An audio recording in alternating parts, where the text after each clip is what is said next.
"Get back inside, Elena. You'll embarrass us all." Her father said it without looking up. Her sister stood at the mirror in a borrowed dress while the whole town primped and polished itself for a man none of them had met. Elena had grease on her hands and blood on her knuckle from the barbed wire she'd just restrung alone before sunrise, and not one person in that house had noticed she'd kept the ranch alive through another night. Then Rowan Hayes rode in. He walked past Savannah without slowing. He walked straight to the woman in worn boots holding a wrench.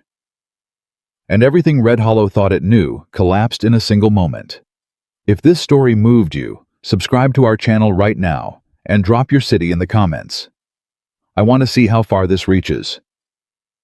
The morning Rowan Hayes was supposed to ride into Red Hollow, Elena Brooks was already on her knees in the dirt.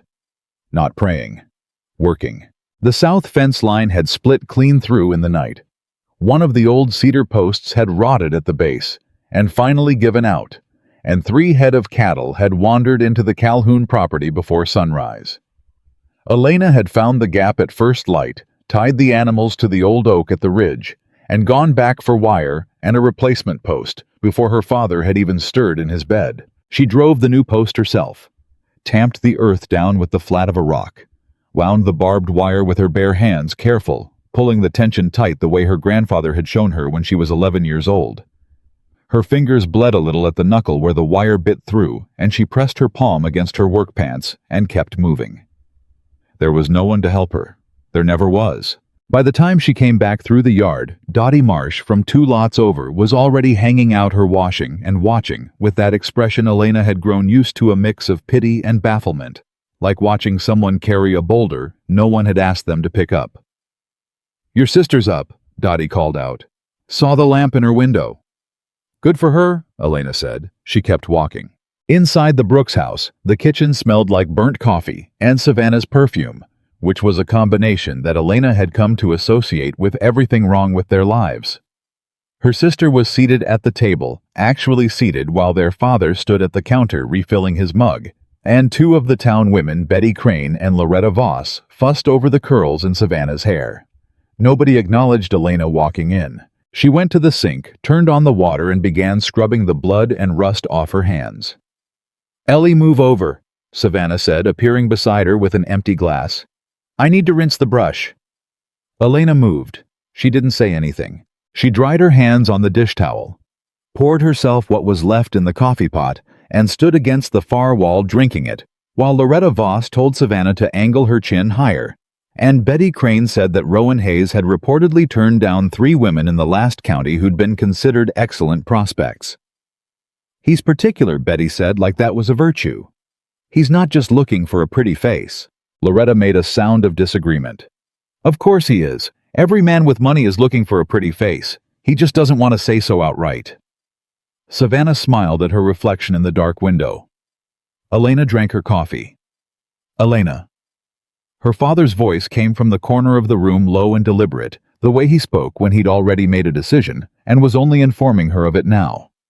"You're going to stay close to the house today." She looked at him.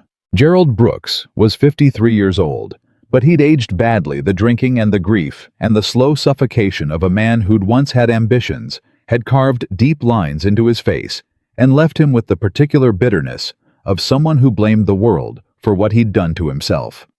He still had the posture of the man he used to be. That was about all. "I've got to check the pump housing before noon," Elena said. "The pressure valve. I don't care about the pump." He set his mug down with a hard sound. "Rowan Hayes is coming through Red Hollow today, and I won't have you running around looking like a field hand when important people are watching." A beat of silence. Elena looked at him very steadily. "I am a field hand, Dad. Someone has to be." Savannah let out a small, practiced laugh, the kind that wasn't exactly mean, but wasn't kind either. Betty and Loretta exchanged a glance. Gerald's jaw tightened. "You'll stay near the house. You'll clean yourself up. And you will not speak unless spoken to when the Hayes party comes through. Is that understood?" Elena put her empty mug in the sink. "I'll be at the pump," she said. And she walked out. She heard him call her name once sharply as the screen door swung shut behind her. She didn't stop. Chuan. The thing about Red Hollow was that it was small enough that news arrived before the people it was about. By mid-morning, everyone in town had been told through a chain of porches and back fences and general store conversations that Rowan Hayes and his ranch foreman, a man named Cal Briggs, had passed the county road turnoff at 9 o'clock and were expected in town before noon. The name Rowan Hayes meant something in this part of Texas. His family had come to prominence 2 generations back. His grandfather had built Hayes Ridge Ranch from raw land and stubbornness, and his father, William Hayes, had expanded it into something that people spoke of the way they spoke of landmarks. The ranch covered more than 14,000 acres. It ran cattle, grew feed grain, and had water rights that most of the surrounding counties would have traded their dignity for. Rowan himself had taken over at 29 when his father died, which was 4 years ago now. He was 33. He was not married. That last fact was the one that Red Hollow had arranged itself around today. Elena knew all of this the same way she knew everything that happened in town. She overheard it while she worked, while she fixed things, while she carried and hauled and repaired the pieces of a life her father was too gone to hold together. She didn't seek the gossip. It found her anyway. What she knew beyond the gossip was what she'd heard about the man's business, and that was what actually interested her, in the way that practical things interested her more than spectacle. Hayes Ridge had been struggling since William Hayes died. Not publicly, not in ways that showed on the surface, but the word among the grain suppliers and the equipment lenders was that the old man had left the operation in complicated shape. Some said there were debts. Some said there were agreements that hadn't been properly resolved. Some said the estate lawyers were still untangling the whole thing 2 years on. She'd thought about that while she fixed the fence that morning. Thought about what it would take to hold a place like that together. What kind of person it would require. Then she'd stopped thinking about it because the pump housing needed attention, and she didn't have time for speculation. She was elbow deep in the pressure valve assembly when she heard the horses on the road. She didn't look up. The sound passed 2 horses moving at a confident walk, not hurried. She heard voices from the direction of the main street, a swelling of sound that meant people were gathering. She kept her hands on the valve. The washer had cracked, and she'd fashioned a replacement from a piece of belt leather, but the seal needed to be tight, or it would fail within the week and they couldn't afford to lose water pressure again. She worked. 30 feet away through the fence and across the yard, her father appeared on the porch in his pressed shirt, the one he saved for occasions, and called toward the road with the easy confidence of a man performing generosity. She could hear Savannah's heels on the wood boards. She could hear Betty Crane's excited murmur. She pressed the new washer into place and torqued the fitting down. That was when the footsteps changed direction. She didn't notice it at first. She was focused on the seal on the pressure on whether the valve housing was going to hold. But gradually, she became aware that the sound of hooves had stopped somewhere closer than the main street. That there were boot steps on the dry ground.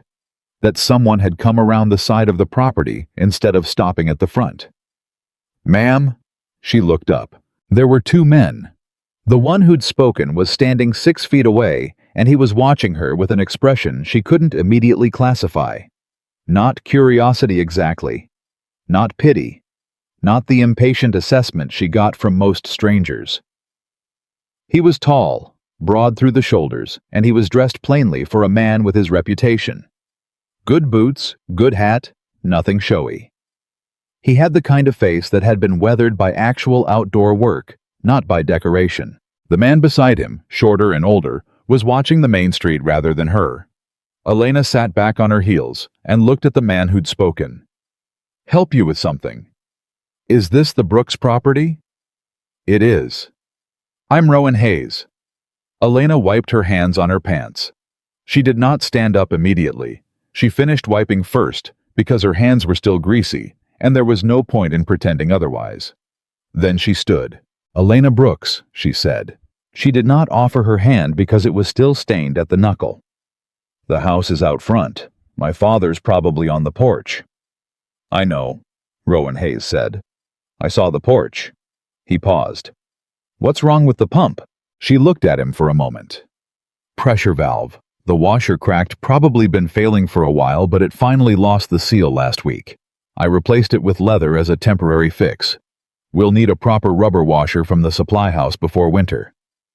He crouched down and looked at the housing. Not performatively, actually looked the way someone looks when they're assessing a real problem. "That's a Type 4 housing," he said. "You find the right size. Close enough. It'll hold if we're careful with the pressure." He looked up at her from his crouch. "You do all the maintenance on this property?" Something in the question, not condescending, just direct, made her answer without deflecting. "Most of it." He stood back up. His foreman was still watching the street. Rowan Hayes was still watching her. "Your father's waiting," she said. "I know," he said again, and he didn't move. The silence stretched for 3 beats, 4, 5. Elena was accustomed to silence. She'd built a whole life in the spaces other people left empty. But this one was different. This one had weight to it, and she couldn't tell if she was imagining that or not. "You weren't expecting visitors," he said finally. "I wasn't expecting to be included in the visitors," she said. It came out more plainly than she intended, but she didn't walk it back. Something shifted slightly in his expression. Not pity. She would have recognized pity, and it would have closed her off entirely. This was closer to recognition. Like he'd heard something true and was noting it. "Come up front," he said. "When you're ready." He turned and walked back around the house. Elena stood in the yard for a moment after he'd gone. Then she picked up her tools, put them in the box, and followed. The scene at the front of the house was everything Elena expected. Her father had arranged the porch with the effortful casualness of a man staging a performance. The 2 good chairs had been brought out, and Savannah was positioned between them like a portrait waiting to be admired. Loretta Voss and Betty Crane had retreated to a respectful distance, but they were still close enough to watch. Half a dozen neighbors had found reasons to be within eyeline of the Brooks yard. Rowan Hayes stood in front of the porch with his foreman hat in hand, and he was politely enduring Gerald Brooks's welcome speech. "One of the finest daughters in all of Red Hollow," Gerald was saying, gesturing toward Savannah with the particular pride of a man presenting merchandise he didn't earn. "Savannah's a good girl, capable. She's been raised right." Savannah smiled with practiced warmth. Elena came around the side of the house and stopped at the edge of the yard. She watched Gerald's face as he registered her arrival, the flash of irritation behind his eyes, the quick calculation of a man deciding whether to acknowledge her or not. He chose not. "Mr. Hayes," he continued, "I think you'll find that—" "Miss Brooks," Rowan Hayes said. He was looking at Elena. Gerald stopped speaking. Savannah's smile faltered. Rowan Hayes crossed the yard in 5 deliberate steps, stopping in front of Elena. He was looking at her with the same direct, unclassifiable attention he'd had at the pump. Up close, she could see that his eyes were the particular gray of overcast sky, before rain, pale clear, not cold but not warm either. Watchful. "You left your tools," he said. He held out the wrench she'd set on the pump housing. She'd forgotten it. She took it. "Thank you," she said. "You're welcome." Behind him, she was aware of the silence that had fallen over the yard. Betty Crane had grabbed Loretta Voss's arm. Her father's expression had gone very still. Rowan Hayes said at a volume that carried, "I'd like to speak with Elena. If there's somewhere she can clean up first, I'm happy to wait." The explosion was not immediate. That was the interesting thing. It happened in stages. First, there was the silence, a collective held breath from everyone in the yard and on the porch and pressed up against the fence line. 4 full seconds where nobody moved or spoke, and the word Elena seemed to hang in the air like it was written there. Then Gerald Brooks said very carefully, "I think perhaps Mr. Hayes means—" "I mean what I said," Rowan said. Pleasantly, without apology. Then the murmuring started. Elena heard it the way you hear weather coming before you can identify individual words. You know the temperature of it. Confused, offended. genuinely baffled. She caught fragments as she stood there with the wrench still in her hand. Elena, the one who works the farm. He can't be serious. What does that mean? Speak with her. Gerald's going to be furious. Savannah's voice came from the porch low and controlled because Savannah had been trained since childhood to never be publicly undignified. Perhaps there's been some confusion about who. No confusion, Rowan said. He didn't raise his voice. He didn't need to. He turned back toward Elena. I saw you working this morning when we came through the edge of the property, before I came to the house. You had the east fence down and you were restringing it yourself. He paused. It's good work. The tension's right. Elena looked at him. You noticed the fence, she said. I notice working land, he said. It's different from land that's just sitting there. Yours is working. He let that land. Go clean up. I'll be here. She didn't know why she obeyed. She told herself it was purely practical, that she was owed nothing and risked nothing by having a conversation with a stranger, that it meant nothing about her to hear what he had to say. She went inside, washed her face and hands at the kitchen sink until the grime was gone, changed her work shirt for the plain gray one she kept on the peg inside the door. She didn't do anything else. She didn't have a mirror in the kitchen, and she didn't go find one. When she came back out, Rowan Hayes was standing in the yard alone. The foreman had retreated to the road. Gerald had taken Savannah inside. She could hear the low, urgent pitch of her father's voice through the window. Not the words, just the controlled fury. The neighbors had mostly dispersed, though she could feel the watching from windows and from the gap in Dottie Marsh's fence line. Better, she said. Fine, he said. He gestured to the old bench at the side of the house. You mind? They sat, not close. A respectful distance the way you'd sit with someone you'd only just met, which they had. There was a beat of ordinary quiet. Then Rowan Hayes said, I'm not looking for a decorative wife, Miss Brooks. I want you to know that up front. My ranch has real problems, and I need a person who knows how to work through real problems. That's not an insult to anyone else, it's just what I need. Elena looked at her hands clean now, but the calluses were still there, the small permanent marks of a decade of actual labor. You came to Red Hollow looking for that, she said. A wife who works. I came to this county because I need someone with practical capability, he said. I looked at 3 towns before this one. No one showed me what you showed me this morning. He paused. Frankly, they showed me what I expected. I didn't expect you. What did you expect? Savannah, probably, he said without cruelty. That's what people usually prepare. Elena almost laughed. Not amusement exactly, more the release of recognizing something true out loud for the first time. You're honest? She said. I try to be. It saves time. What are the real problems? She said. At your ranch.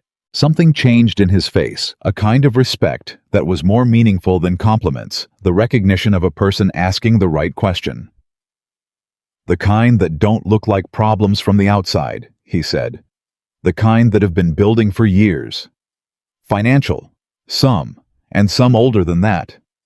She thought about what she'd heard from the grain suppliers and the equipment lenders, about the estate complications, about the lawyers and the buried agreements. She looked at him directly. And you think I can help with that? I think you might be able to, he said. I think you fix things by instinct. I think you've been doing it so long it's just how you see the world. She was quiet for a moment. You don't know me, she said. No, he agreed. That's why I'm asking to. Inside the house, the argument had grown loud enough that she could hear it clearly now. Her father's voice. This is an embarrassment, Savannah. He's making a fool of us in front of the entire town. Savannah's voice controlled, but with a fracture in it. It doesn't make sense. Look at what she was doing. She was fixing a pump. It doesn't matter what she was doing. The point is that Hayes came here too. Maybe he came here to do exactly what he said he did. That was a different voice. Elena recognized it as Loretta Voss, who was apparently still in the house. The sound of it calm, a little tired, like someone saying a thing they'd known for a long time, landed strangely. Silence inside briefly. Then her father, quieter and harder. "Nobody asked you, Loretta." Elena turned back to Rowan Hayes. He'd heard it too. He hadn't reacted with discomfort or apology. He just waited. "My father is going to make this complicated," she said. "Most things worth doing are complicated," he said. "He'll say you insulted him. He'll say you insulted Savannah. That wasn't my intention." "I know that," she said. "He won't care." Rowan was quiet for a moment. Then, "What does he have claim to legally over your choices?" Something shifted in her chest, a tightening she recognized as the long compressed consequence of years of not being asked that question. "Nothing," she said. "I'm 24. I own my choices." "Good," he said. He said it simply the way you say something that was never actually in question. "So what would you need from me if you were to consider this?" She looked at him. "You're asking what my terms are," she said. Yes, she'd never been asked that. Not once. Not by her father, not by anyone in this town who'd ever needed something from her hands or her time. She'd been directed and managed and ignored and overlooked, but never asked what she required in return. She thought about it seriously because it deserved seriousness. "I work," she said finally. "That's not negotiable. If I come to your ranch, I'm not a decoration and I'm not a guest. I have to be useful, actually useful, with real responsibility." "Agreed," he said immediately. "I make my own decisions about when I stay and when I leave. No contract that traps me." "I'm not interested in trapping anyone," he said. "I want that in writing." A pause. Then, "Fair. And my father gets nothing from this arrangement. If he comes to you with any kind of claim or debt, he's decided I owe him." "I'll handle it," Rowan said. She looked at him hard. "I don't want you handling it for me. I want it established from the start that whatever I choose to do is my choice, not a transaction he's profiting from." He met her eyes and held them. "Elena Brooks," he said, "you are the first person who sat across from me this year and told me what they actually wanted. Do you understand how rare that is?" She didn't answer that. She didn't need to. "I'll have a letter drawn up today," he said. "Whatever terms you state, it'll be in your name, not your father's, not anyone else's." She let that settle. Then the screen door banged open and her father appeared on the porch. Gerald Brooks looked between his daughter and Rowan Hayes with an expression that had moved past confusion and landed somewhere darker, the particular fury of a man who'd arranged the world a certain way and found it rearranged without his permission. "Elena." His voice was very controlled. "Come inside." She didn't move. "Gerald," she said. "Go back inside yourself." The silence in the yard went absolutely still. Her father stared at her. He'd heard her disagree before, quietly, infrequently, always in private. He'd never heard her be this direct, and never in company. "You don't speak to me that way," he said. "I'm 24 years old," she said. "I've run your ranch for 4 years. I've gotten up before you every morning and I've fixed every broken thing on this property with my own hands. I've done it without complaint and without credit, and I'll keep doing it if that's what I choose." She paused. "But I don't need your permission to have a conversation with a man who asked to speak with me." Her father's face went through several colors. Rowan Hayes had not stood up. He had not moved. He was watching with the same calm attention he'd brought to the pump housing assessing, noting, not interfering. "You embarrass me," Gerald said, quietly, which was worse than if he'd shouted it. "I know," Elena said. "I've always embarrassed you. I've made peace with that." He stared at her for a long moment. Then he looked at Rowan Hayes. "My daughter," he said with terrible dignity, "doesn't understand the situation." "She understands it quite well," Rowan said pleasantly. "Better than most." Gerald turned and went back inside without another word. The screen door clicked shut behind him. Elena released a breath she hadn't known she was holding. "You all right?" Rowan said.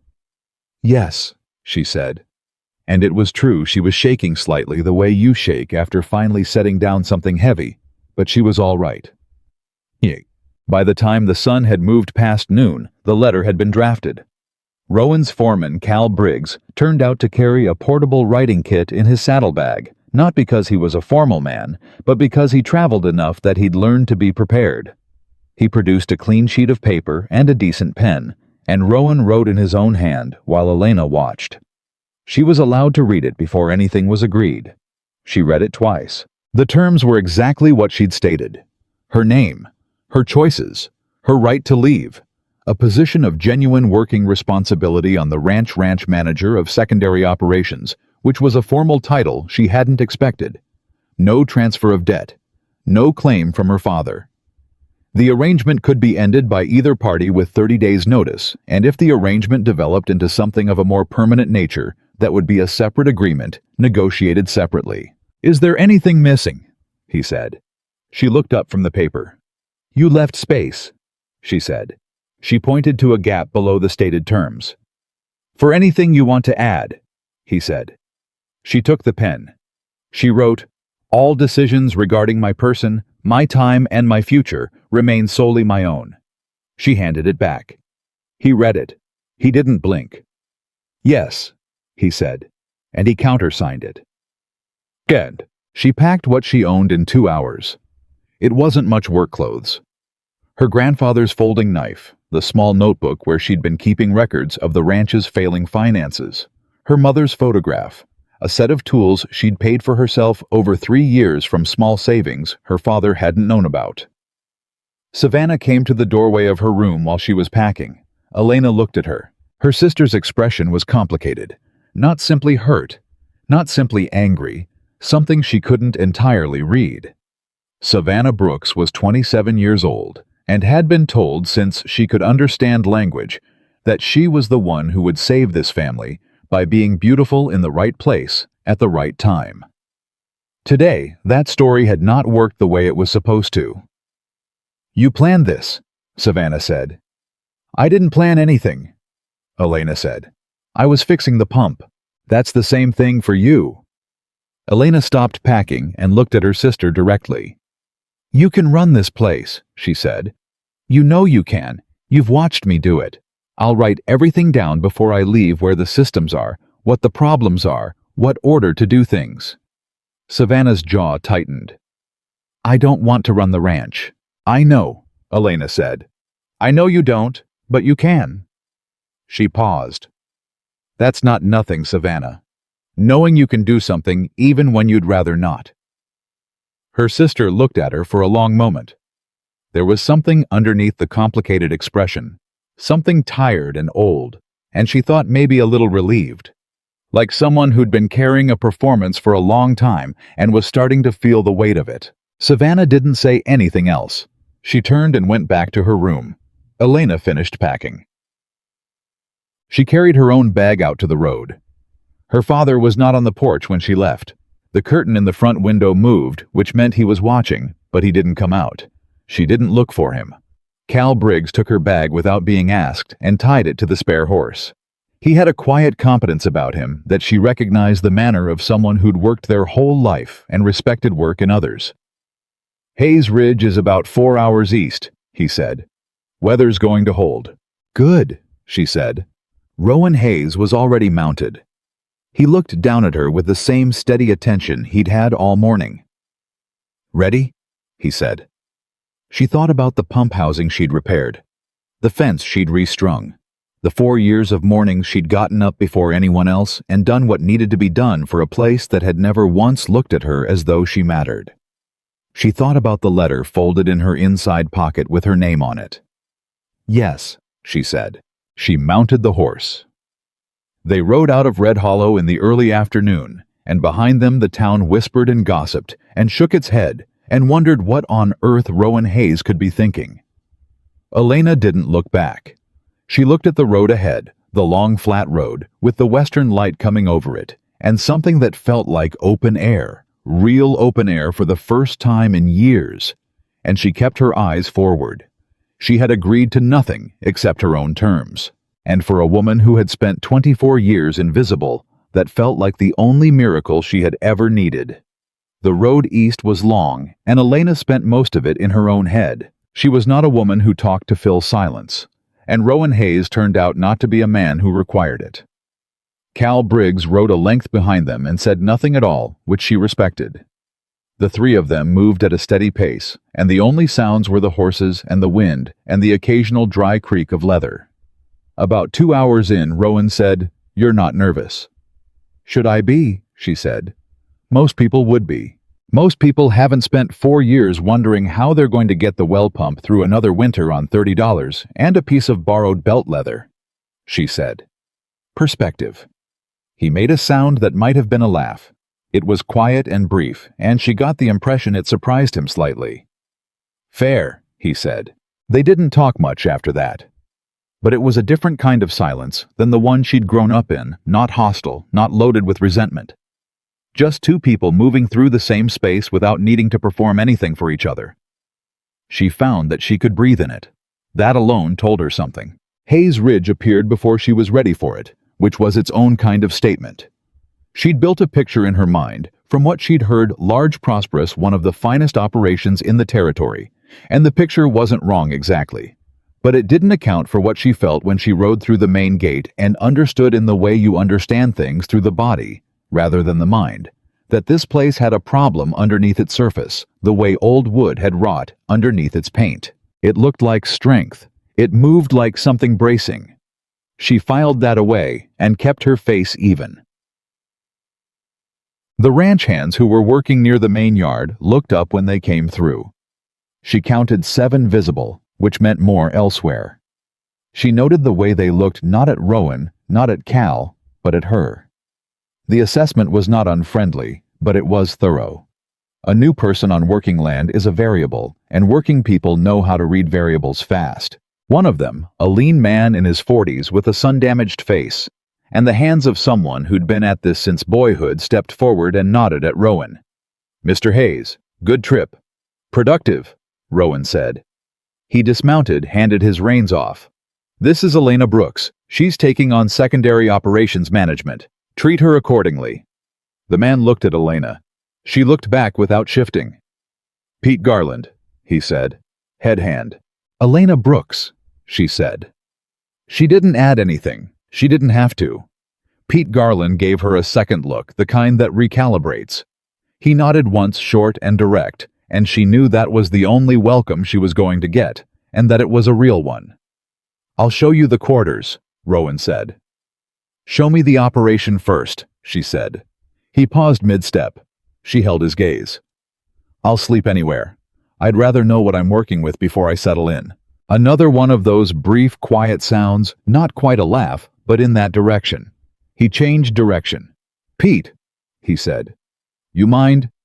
"Not at all," Pete said, and there was something in his voice that she catalogued for later relief faint, but there like a man who'd been waiting for someone to finally ask the right question.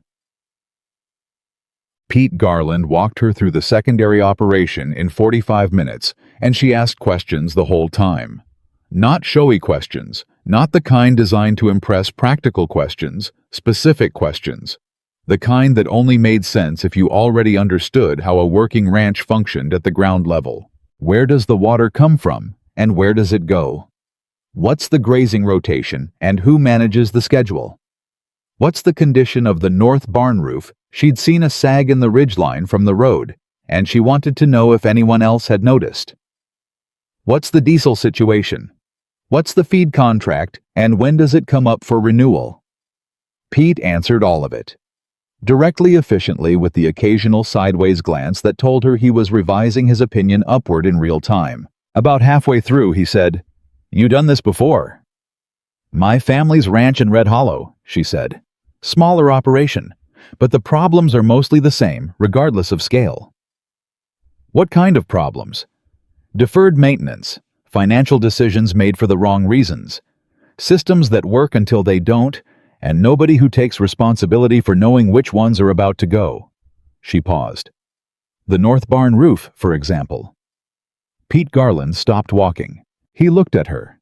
Then he looked in the direction of the barn. "I've been telling Mr. Hayes about that roof for 8 months," he said. "He keeps saying he'll look at it."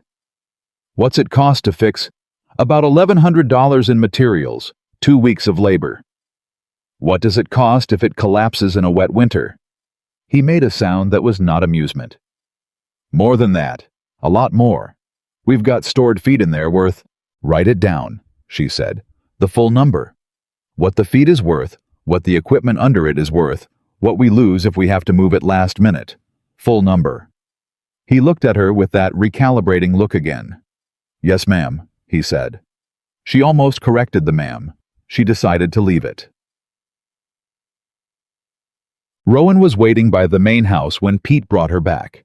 He had the particular stillness of a man who'd used his waiting time to think, rather than to fidget, which she was beginning to understand was characteristic of him. "Well," he said. She looked at Pete. Pete looked at her, then at Rowan. "She's going to want to see the books," he said. It wasn't a warning, it was a prediction.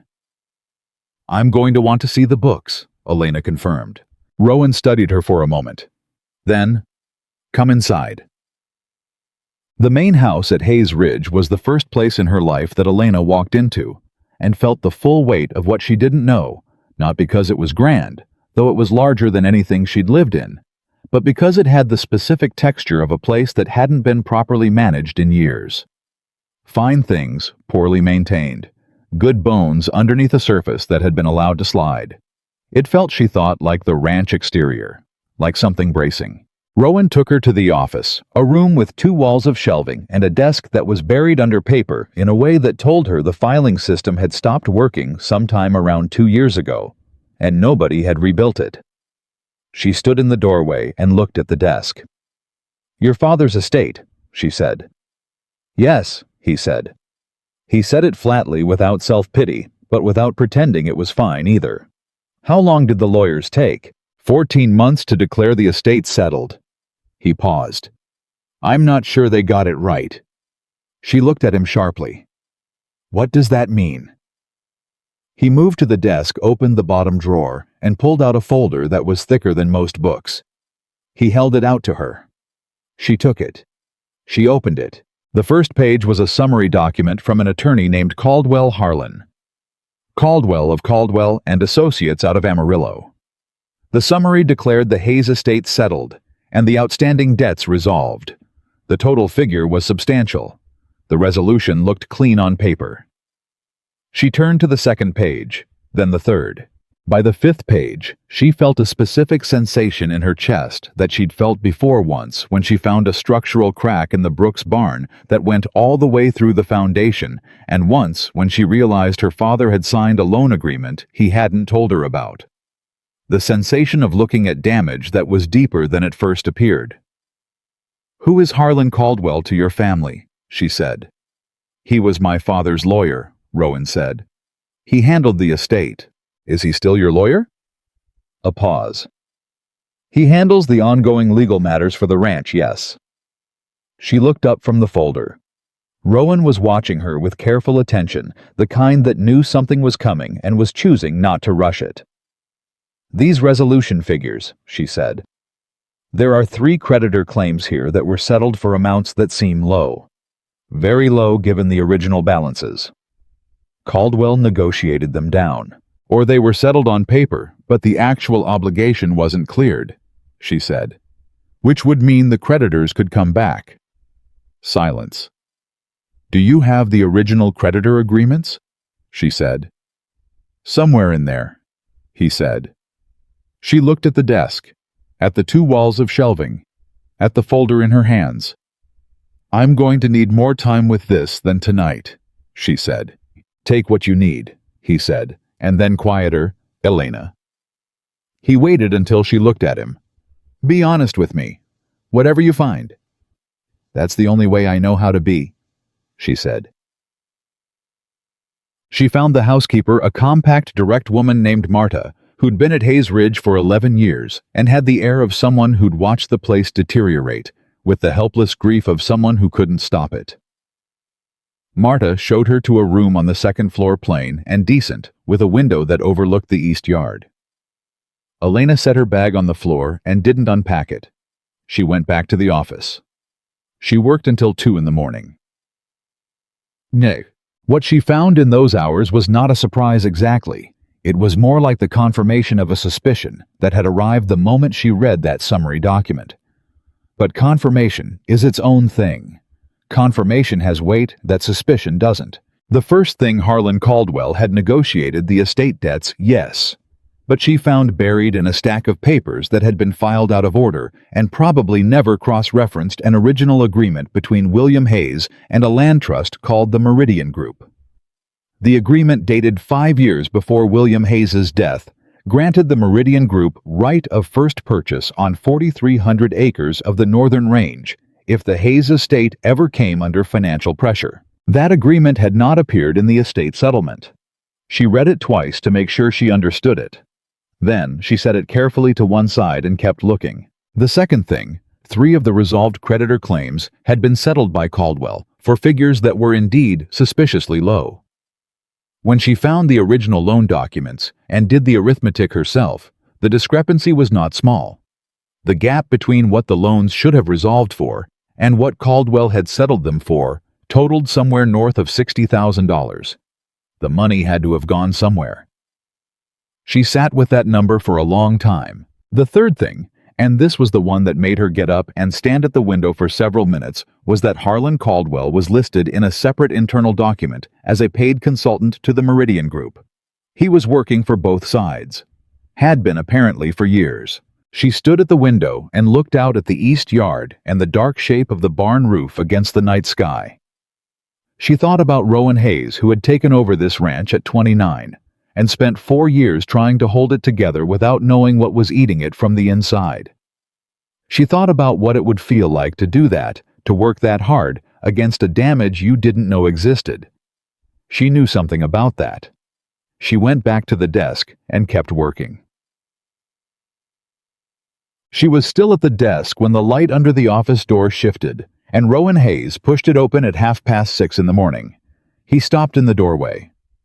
She'd organized the desk while she worked, not as a performance of competence, but because she couldn't think through disorder, so everything had been sorted and stacked, and the relevant documents separated into 3 groups, each weighted with a different object from the pen cup, so they wouldn't get mixed back together. He looked at the desk, then at her. "You haven't slept," he said. "No." He came in and closed the door behind him. He didn't sit. He stood on the other side of the desk and looked at the 3 stacks. "Tell me," he said. She told him. All of it.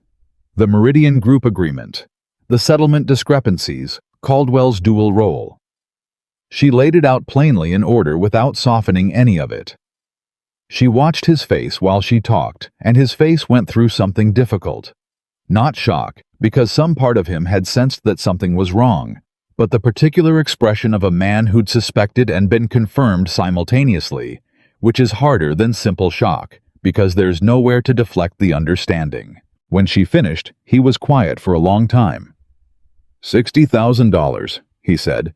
"That's my estimate based on the original documents. I could be off by some margin, but not by much. And the land, 4,300 acres. The agreement is dated before your father died, which means it was a valid contract your father entered. The question is whether it was disclosed to you, and whether it appears in the estate settlement." She paused. "It doesn't appear in the estate settlement, which means either Caldwell missed it, which is negligence, or Caldwell hid it, which is fraud."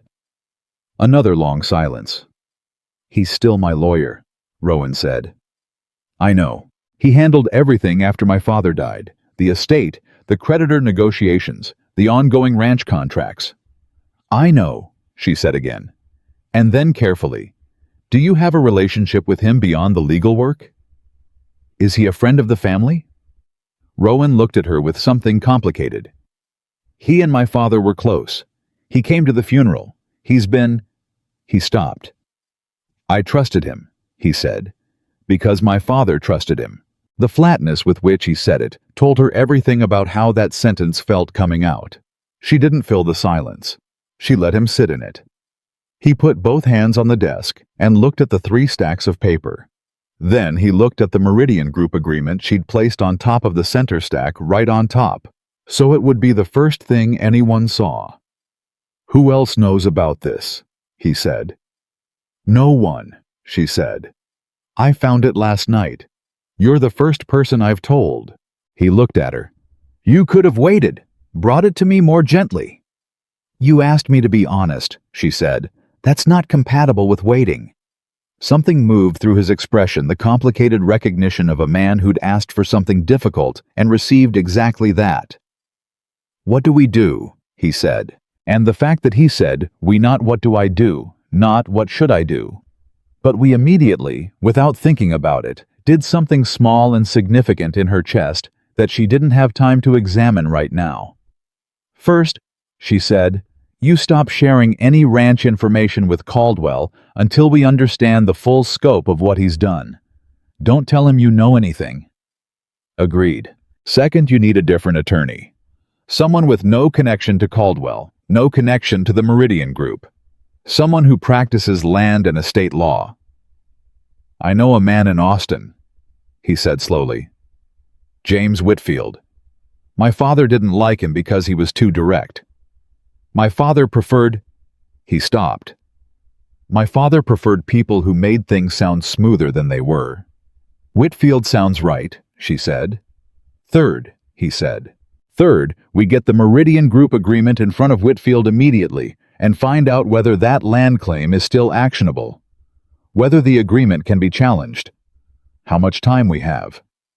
She paused. "How much land is the Northern Range worth, Rowan?"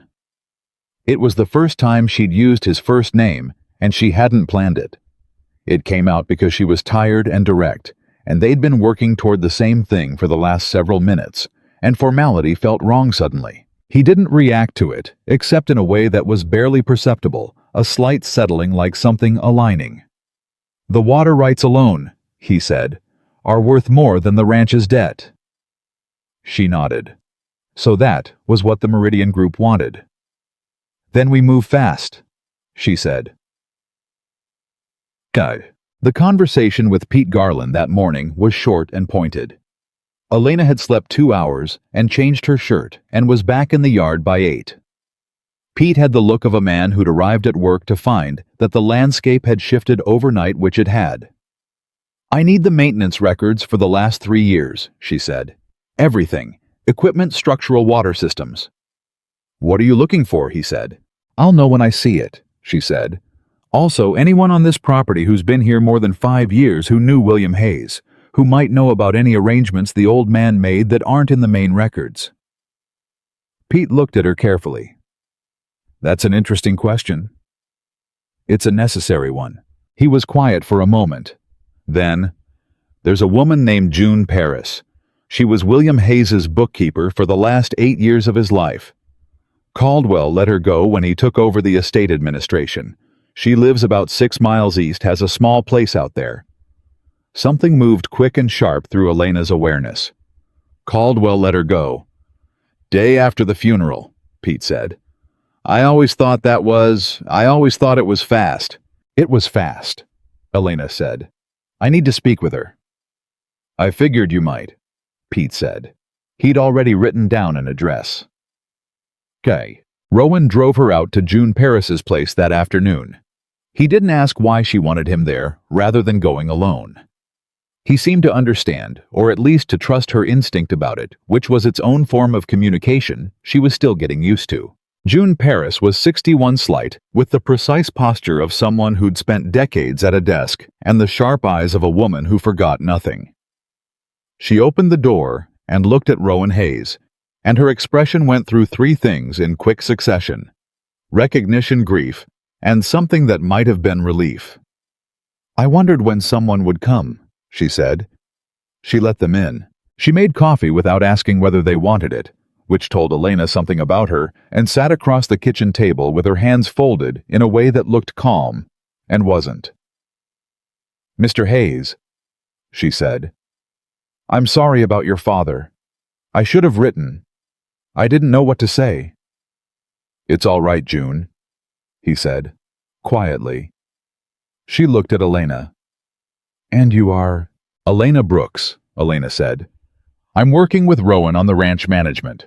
I found some documents last night that I have questions about." June Paris looked at her hands.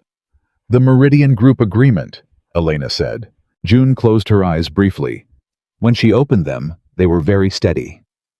"I didn't know what to do," she said. "After they let me go.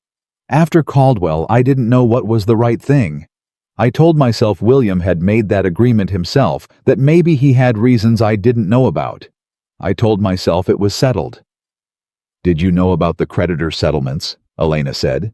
"The figures Caldwell resolved the debts for." June looked at her steadily.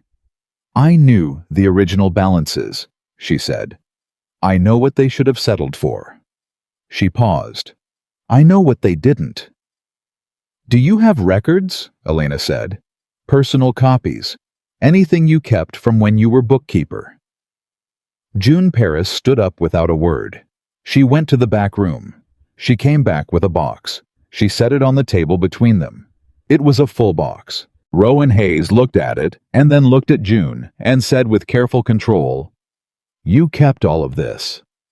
"I kept all of this," June said, "because I knew something wasn't right, and I didn't know who to bring it to." She looked at him directly. "I'm glad someone finally came." They were back at Hayes Ridge by late afternoon with the box. Elena and Rowan sat across from each other at the office desk, cleared now functional, the 3 stacks rearranged to accommodate the new material, and went through what June had given them together. It took 3 hours. By the end of it, the picture was complete enough to act on. Not complete in every detail, there were things that would require Whitfield's legal expertise and probably a formal investigation to fully establish, but complete enough. The Meridian Group Agreement, the settlement discrepancies, Caldwell's consulting arrangement, and now June's records showing the original numbers and the original state of the accounts before Caldwell's administration. Caldwell had spent 4 years quietly positioning the Meridian Group to claim the Northern Range. He'd buried the agreement in the estate documentation, settled the debts at deflated figures, and taken the difference, and waited for the right moment, probably a moment of financial stress, which he'd helped engineer to surface the land claim. Hayes Ridge was 14,000 acres. Without the Northern Range, without the water rights, it was less than half what it was. Rowan sat back and looked at the ceiling for a long moment. Elena let him. "My father trusted him," he said again. "Your father may not have understood fully what he was signing," she said. "The Meridian Group Agreement has language in it that's deliberately technical. It reads like a routine right of first refusal clause until you get to the trigger conditions." "And what are the trigger conditions?" "Financial distress," she said. "Specifically, if the estate carries unresolved debt past 18 months, the right of first purchase activates." He looked at her. "The estate settlement was declared at 14 months, she said. 4 months inside the window. So Caldwell settled the estate fast enough to avoid triggering the clause," he said slowly. "Settled it on paper," she said. "But the settlements he negotiated may not fully clear the debt legally, which means the creditors could potentially reopen the claims, and if they do, and the estate is found to be technically in ongoing distress past 18 months. The Meridian Group gets the land." "That's the theory," she said. "Whitfield will need to assess whether it holds legally, but yes." He was quiet again. She watched him process it, the full scope of it, what it meant, how long it had been in motion. 4 years, maybe longer. "He was at my father's funeral," Rowan said. "He shook my hand. He told me he'd take care of everything." Elena didn't answer that. There was no answer she could give that was worth anything, and she knew better than to try. After a moment, Rowan looked at her. His expression had gone through the grief and the anger and arrived somewhere harder and quieter and more purposeful. "Whitfield," he said. "First thing tomorrow," she said. "Can you draft the summary, what we have organized for a legal review?" "Tonight," she said. "Elena." He said it differently than he'd said it before. Not sharply, not urgently, just with a directness that asked her to actually stop and hear it. You've been awake for over 30 hours. She met his eyes. I've slept less and worked harder, she said. I know, he said. That's what worries me. She held his gaze for a moment. Something in the simplicity of that, the fact that he'd said, worried plainly, without disguising it as a management concern, reached somewhere she wasn't prepared to defend. I'll eat something first, she said. Good, he said, and he went to tell Marta. She drafted the summary after dinner at the kitchen table, which felt less formal and easier to think at than the office desk, and Marta brought coffee at 9 without being asked, and set it at her elbow and said nothing. Elena drank it and kept writing. The summary was clean, factual, organized, the kind of document that made the case through evidence rather than argument, the kind that a good lawyer could pick up and understand within 10 minutes. She wrote it the way she fixed things methodically, starting from the foundation and working up. She was almost finished when she heard footsteps, and Rowan appeared in the kitchen doorway. He looked at the papers spread across the table, and the mostly empty coffee cup, and her. How much more? He said. 20 minutes. He came in and sat down across from her. Not to supervise, just to be in the room. He poured himself the last of the coffee and drank it in silence while she wrote the final pages. She finished. She set the pen down. He picked up the summary and read it. She watched his face while he did the careful attention, the occasional pause at a significant line, the slight tightening around his jaw at the parts that confirmed the worst of it. He finished. He set it down. This is good work, he said. It's accurate work, she said. Whether it's good depends on what Whitfield can do with it. It's both, he said.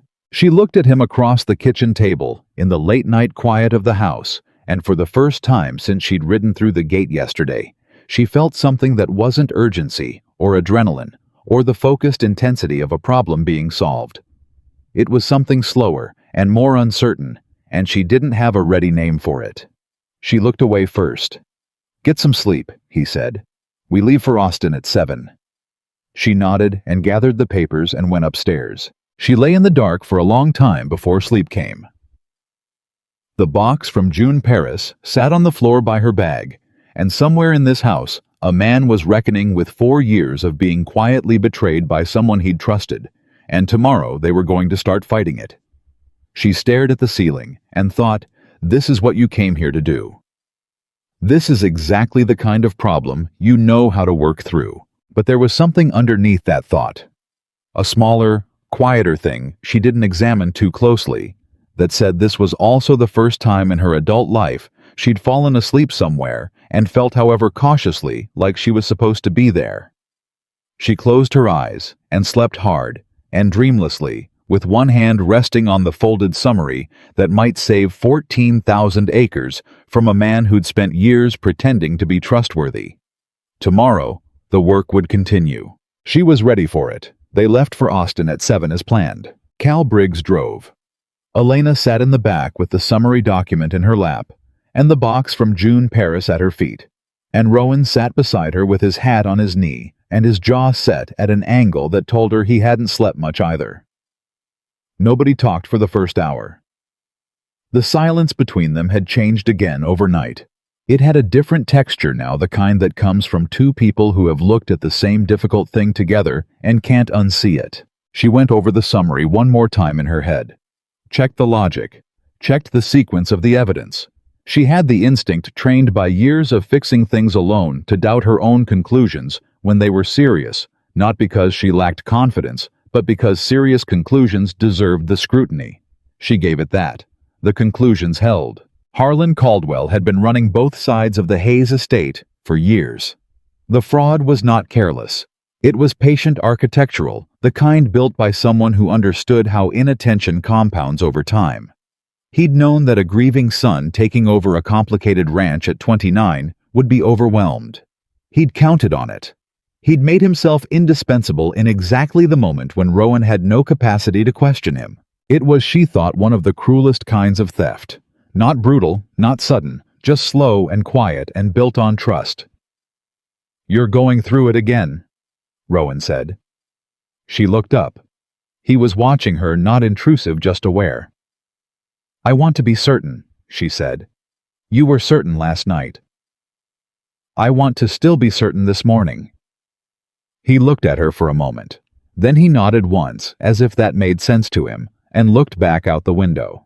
It did make sense. That was the thing she was still adjusting to, that when she explained how her mind worked, he didn't push back or reassure her unnecessarily. He just absorbed it and accepted it as information. She wasn't used to that. James Whitfield's office was on the third floor of a building in downtown Austin that smelled like old books and serious money, which was a combination Elena associated with people who had more power than they advertised. The receptionist showed them in without making them wait, which told her Rowan had called ahead and Whitfield had understood it was urgent. Whitfield himself was in his 60s, compact with the economy of movement of a man who'd spent decades not wasting energy on anything that didn't matter.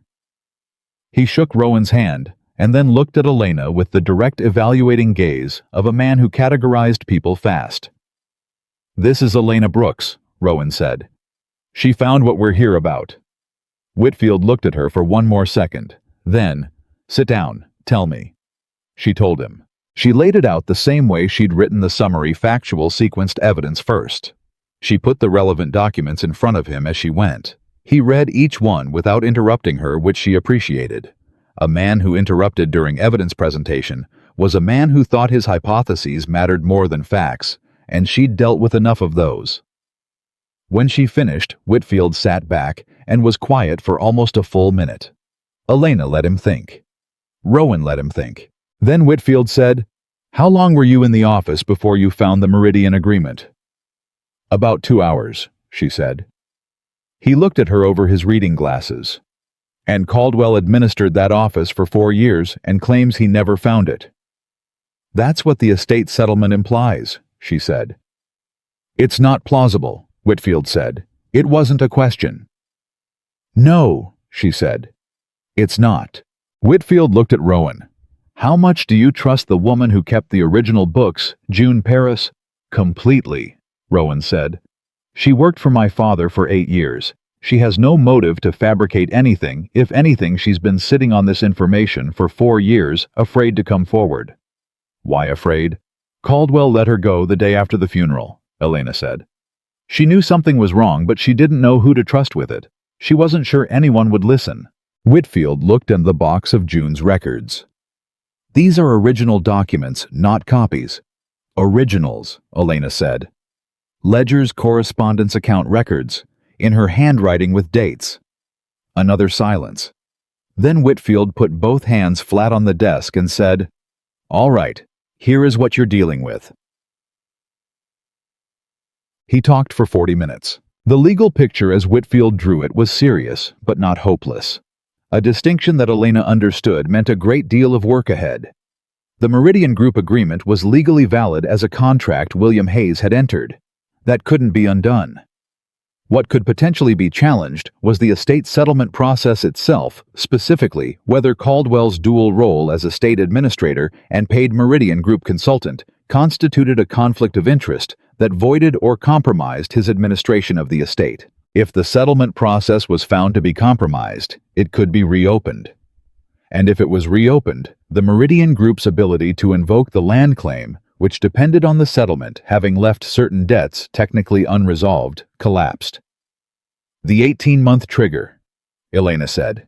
Whitfield pointed at her. "Exactly. If we can demonstrate that Caldwell deliberately structured the settlement to appear resolved on paper while leaving sufficient legal ambiguity to allow the Meridian Group to invoke later, that's not just malpractice. That's fraud, potentially criminal fraud." Rowan had been very still throughout this. Now he said, "How do we demonstrate that?" "With what you've brought me," Whitfield said. "June Paris's records, the Meridian Consulting Agreement, the settlement discrepancy figures. It's a strong foundation." He paused. "It's not a guarantee. Caldwell is sophisticated. He'll have explanations for every piece of this individually." "But together," Elena said. "Together it's a pattern," Whitfield said. "And patterns are harder to explain away." He looked at her directly. You said you estimated the settlement discrepancy at over $60,000. Based on the original loan documents and the settled figures, yes. The math is straightforward. I'll need to verify it. I have the worksheet, she said, and pulled it from the folder. He took it. He looked at it. His expression didn't change, but something in his stillness shifted slightly, the way a person's stillness shifts when they're looking at something more significant than they expected. You did this last night, he said. Yes. In one sitting. It's not complicated arithmetic, she said. The complication is in how the numbers were arranged to obscure it, not in the numbers themselves. Whitfield looked at Rowan. Where did you find her? Red Hollow, Rowan said. She was fixing a pump. Whitfield made a sound that was not quite a laugh but contained one. He set the worksheet down carefully. I'm going to need 2 weeks, he said. I want to go through June Paris's records myself. I want to verify the figures. And I want to research the Meridian Group independently, who's behind it, whether there are other properties they've acquired this way. Elena looked up sharply. You think this isn't the first time? I think a fraud this carefully constructed doesn't get invented for one property, Whitfield said. He said it the way you say things that are obvious in retrospect. I think Caldwell, and whoever is behind the Meridian Group, have done this before, possibly multiple times. If I can find another case, another family that lost land or settled an estate under Caldwell's administration, under suspicious circumstances, that pattern becomes prosecution-level evidence. The room was quiet. Rowan said low and controlled. He came to my father's funeral. I know, Whitfield said, not dismissively, with the specific gravity of a man who'd heard those words before from people in those circumstances and knew exactly what they cost. They were back on the road by noon. The return drive was different from the morning. The silence had a different quality. Less contained, more unsettled.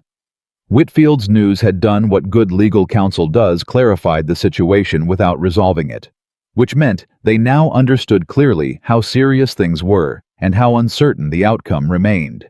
Elena watched the road and turned the 2 weeks over in her mind. 2 weeks in which Caldwell didn't know what they knew. 2 weeks in which they had to function as if nothing had changed while Whitfield built the case. 2 weeks in which the ranch still had to operate the north barn roof, still needed to be addressed, and Pete Garland's 8 months of deferred concerns still needed working through. 2 weeks in which Harlan Caldwell, if he somehow got wind of any of this, could accelerate whatever he was planning. He'll find out eventually, she said. Rowan turned from the window. Caldwell. He has to. Even if we're careful, once Whitfield starts pulling records and researching the Meridian Group, there's a trail. People talk. She looked at him. When he finds out, what does he do? Rowan thought about it seriously, which was the right response. He accelerates, he said. He finds a reason to surface the land claim before Whitfield can challenge the settlement. He needs a trigger, she said. The agreement specifies financial distress. The ranch has debt, Rowan said. Not defensively, practically. How much and to whom? He told her. It was not a comfortable number, but it wasn't catastrophic either, not at the current level. The dangerous territory was if a creditor called in a note unexpectedly. If the ranch suddenly appeared to be in acute distress. Could he get to any of the current creditors? She said. Rowan's jaw tightened. The primary note is through First Territorial Bank in Amarillo. The manager there, Harold Fitch, he knew my father. He knew Caldwell. Has Fitch been cooperative with you? He's been neutral, Rowan said carefully. He always has a reason to delay things. Payments process slowly. Correspondence takes longer than it should. Elena looked at him. Rowan, Fitch might be part of it. The silence that followed was the kind that fills up with rearranging. If Fitch and Caldwell are coordinating, Rowan said slowly, then Fitch could call the note. Technically, any justification or none at all banks have broad discretion. If he calls the note and the ranch can't pay immediately, the estate is in distress within the meaning of the agreement. And the Meridian Group invokes. Yes. Another silence. How long do we have on the note before the next review? She said. 6 weeks. We have 4 weeks of margin, she said. Assuming Whitfield uses his 2 weeks well, and we can begin a legal challenge before the 6-week mark. 4 weeks, he repeated. It's enough, she said. If we move correctly. He looked at her steadily.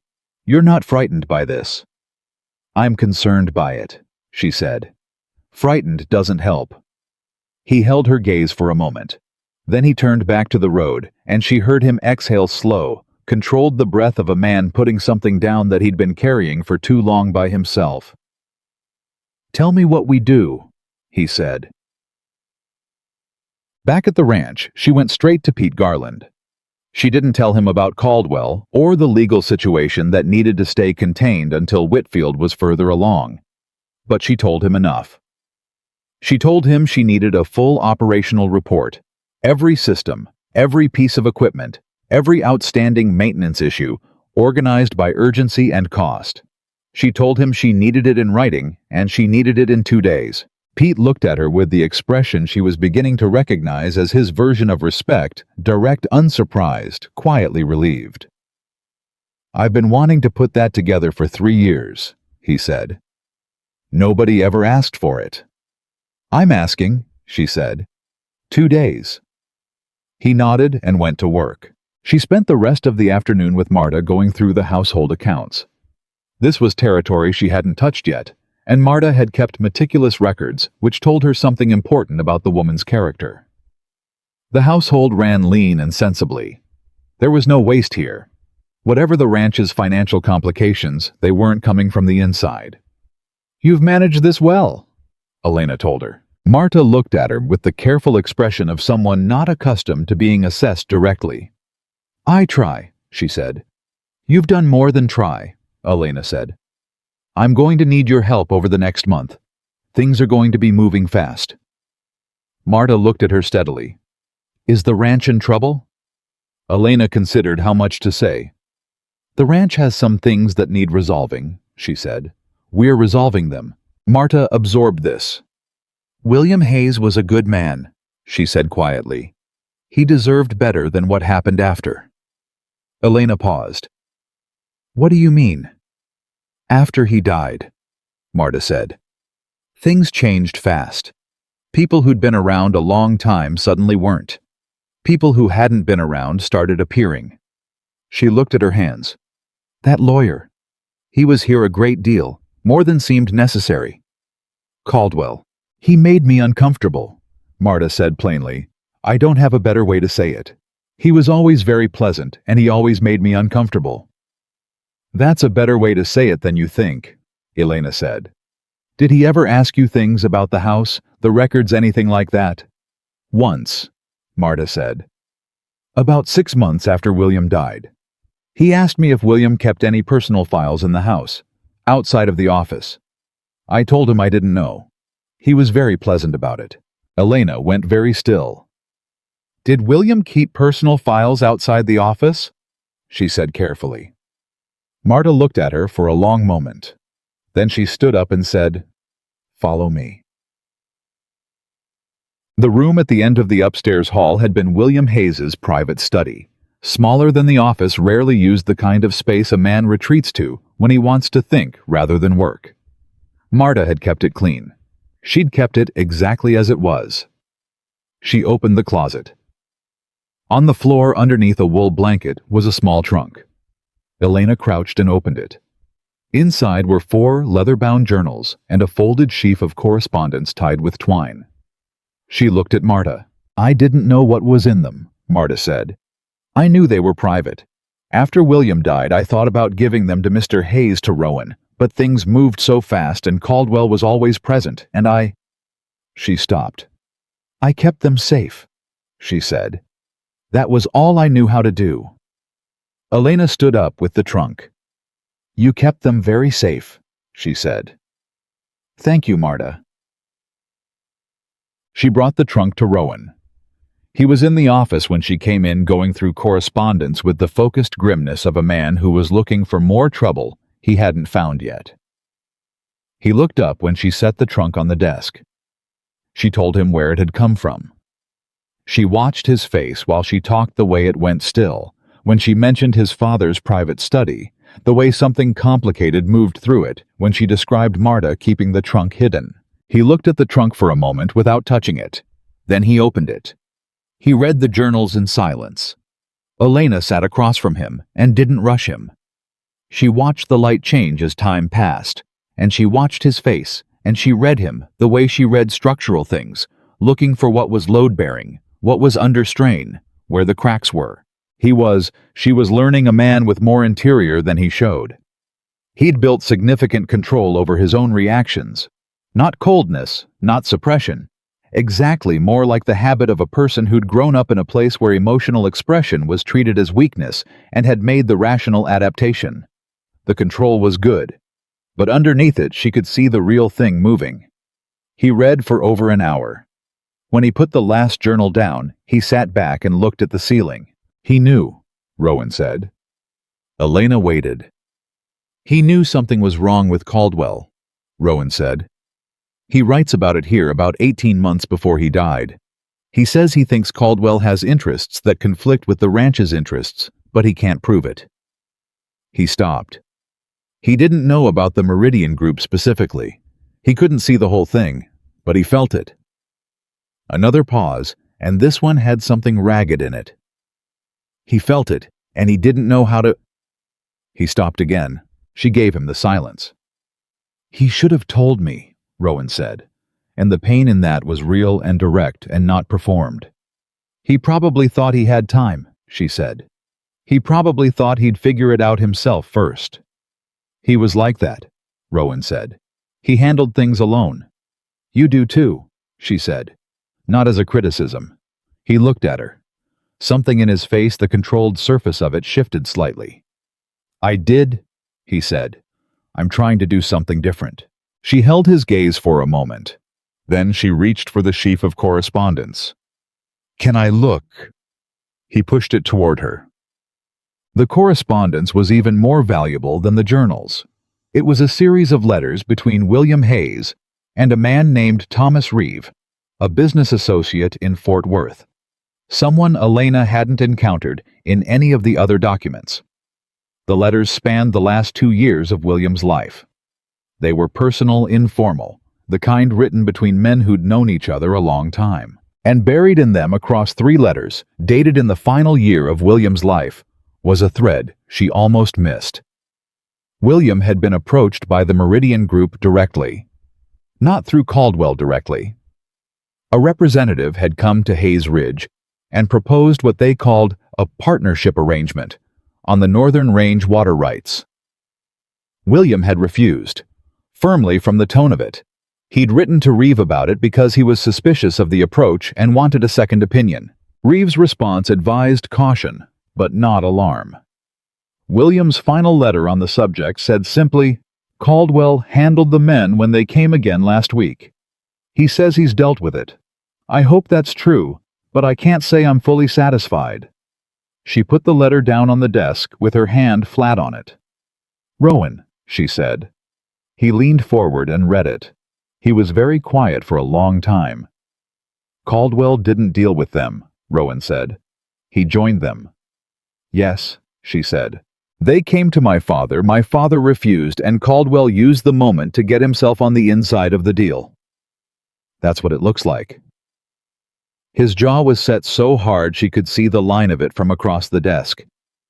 He sat in this house, he said. He came to dinner. He told me after my father died he sat across from me and told me my father had been a brilliant man. He stopped. He told me how much my father had trusted him. She didn't say anything. There was nothing to say that would be worth the air it took. I want to destroy him, Rowan said, quietly, without heat, which was worse somehow than if he'd said it loudly. You're going to, she said. But correctly. Whitfield's way, through the court. He looked at her. Because if you do it incorrectly, she said, he walks away. If you do it correctly, he doesn't. He held her gaze. Then he nodded once, short and sharp. The letters go to Whitfield, she said. Today, he agreed. She drafted the writer to Whitfield's brief that afternoon, a supplemental document outlining the new evidence, the Reeve correspondent's William Hayes's own written account of the Meridian Group's direct approach, and Caldwell's subsequent involvement. She wrote fast because the situation was accelerating in her mind, whether she wanted it to or not. The Meridian Group had been circling Hayes Ridge for at least 3 years before William died. Caldwell had been their instrument for at least that long.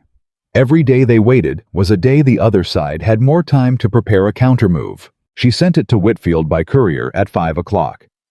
His reply came back in 2 hours. This changes the timeline. I need the letters by tomorrow morning. Come prepared for a longer meeting.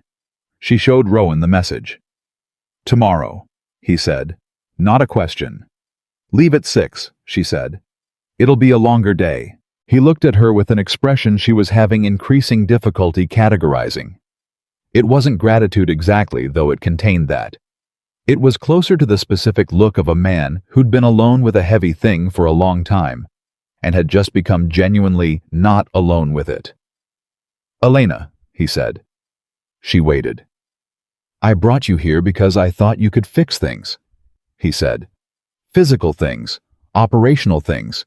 I thought that's what I needed. It's what you said you needed, she said carefully. I know what I said. He paused. I didn't know. He stopped, started again. I didn't anticipate this. The legal situation, she said. You, he said. The word landed very simply and very directly, and she felt it the way you feel, a shift in temperature, sudden total impossible to ignore. She looked at him steadily. I'm doing what needs to be done, she said. I know that, he said. That's not what I mean. She knew it wasn't what he meant. She was choosing to receive it as if it were because the alternative was to receive it as what it actually was, and she wasn't ready for that yet. She was a woman who'd spent 24 years invisible. She didn't know how to be seen without flinching. 6 o'clock, she said. Get some sleep. She left the office before he could say anything else. She did not sleep well. She lay in her room and listened to the sounds of the ranch settling around her, the particular creaks and murmurs of a large place breathing at night, and she thought about Rowan Hayes sitting in that office alone with his father's journals and the weight of 4 years of quiet betrayal. She thought about what it cost to trust someone and have that trust become the mechanism of your harm. She thought about her father, too, which she hadn't let herself do much since she left Red Hollow. Gerald Brooks was not a villain, that was the complicated truth she'd been carrying for years. He was a man who'd let grief and failure turn him inward and made his daughters pay the price of his smallness. He wasn't Caldwell. He hadn't deliberately engineered anyone's ruin. He'd just neglected, dismissed, failed to see. She thought about Savannah standing in the doorway of her room, saying, "It doesn't make sense." She was fixing a pump, and she thought about the tired thing she'd seen under her sister's expression before she left. She thought about Rowan saying, "I didn't anticipate you." She pressed her hands flat against the blanket and made herself breathe evenly. She was here to work. She was here because she was capable and the work needed doing. Whatever else was accumulating in the space between them, whatever that weight was, that warmth, that increasingly difficult to ignore quality of his attention, when he looked at her, she was not going to let it become a reason to stop thinking clearly. She was not going to become indispensable through feeling. She was going to earn her place through what she actually was. She knew the difference. She'd always known the difference. She turned on her side and closed her eyes and made herself sleep. The second Austin meeting was longer and harder. Whitfield had used the overnight hours well, she could tell from the state of his desk, which had the organized disorder of a man who'd been working since early morning. He had 3 associates in the room with him, which he hadn't had the first time, which told her he'd already escalated the matter internally. He'd also found something new. He told them before they'd fully settled into their chairs, which told her it was significant enough not to wait for pleasantries. I started pulling records on the Meridian Group last night, he said. It's a land trust incorporated in New Mexico, which creates some jurisdictional complexity, but the principles are traceable. There are 4 of them. He put a sheet of paper on the desk. 3 are investment men from Dallas. The 4th is Harlan Caldwell, Elena had suspected this. She'd suspected it since she first saw the consulting agreement. But hearing it stated as confirmed fact was still a different thing. Rowan picked up the paper. He read it. He set it down. "He's a principal," Rowan said. "Not a consultant, a principal." "He owns a 22% interest in the Meridian Group," Whitfield said. "Has since its incorporation, which was 7 years ago." He paused for emphasis. 2 years before your father died." The implication settled over the room. 7 years ago, Harlan Caldwell had taken a stake in an entity designed to acquire water rights-bearing ranch land. 2 years later, William Hayes died, and Caldwell administered the estate he'd spent years positioning to be vulnerable. "This is premeditated," Elena said. "Not surprised, just naming it clearly. Over a very long timeline," Whitfield said. "Which is both worse and better worse because of the deliberateness, better because long schemes leave more evidence." He looked at his associates briefly. "We've also found a property in Lubbock County, a ranch family named Alderton. They sold their northern range to the Meridian Group 3 years ago under what they described as financial pressure. The sale came after their estate, the father had died, was administered by Harlan Caldwell." Silence. Rowan said very carefully, "He did it before." "To the Aldertons," Whitfield said. "We're looking for others." Elena's mind was already moving through the implications. If there was a pattern provable, documented more than one victim, the legal case went from estate fraud to something larger. Something that carried real criminal exposure for everyone involved. "The Alderton family," she said. "Do they know they may have been defrauded?" "They know they lost land they didn't want to lose," Whitfield said. "Whether they've connected it to Caldwell, I don't know. I'm going to contact their current attorney today." "If they'll cooperate," Rowan said. "If they'll cooperate, we have a pattern that a territorial court can't dismiss as a single bad actor making mistakes." Whitfield let that land. "We have a conspiracy." The word sat in the room like a physical thing. Elena looked at Rowan.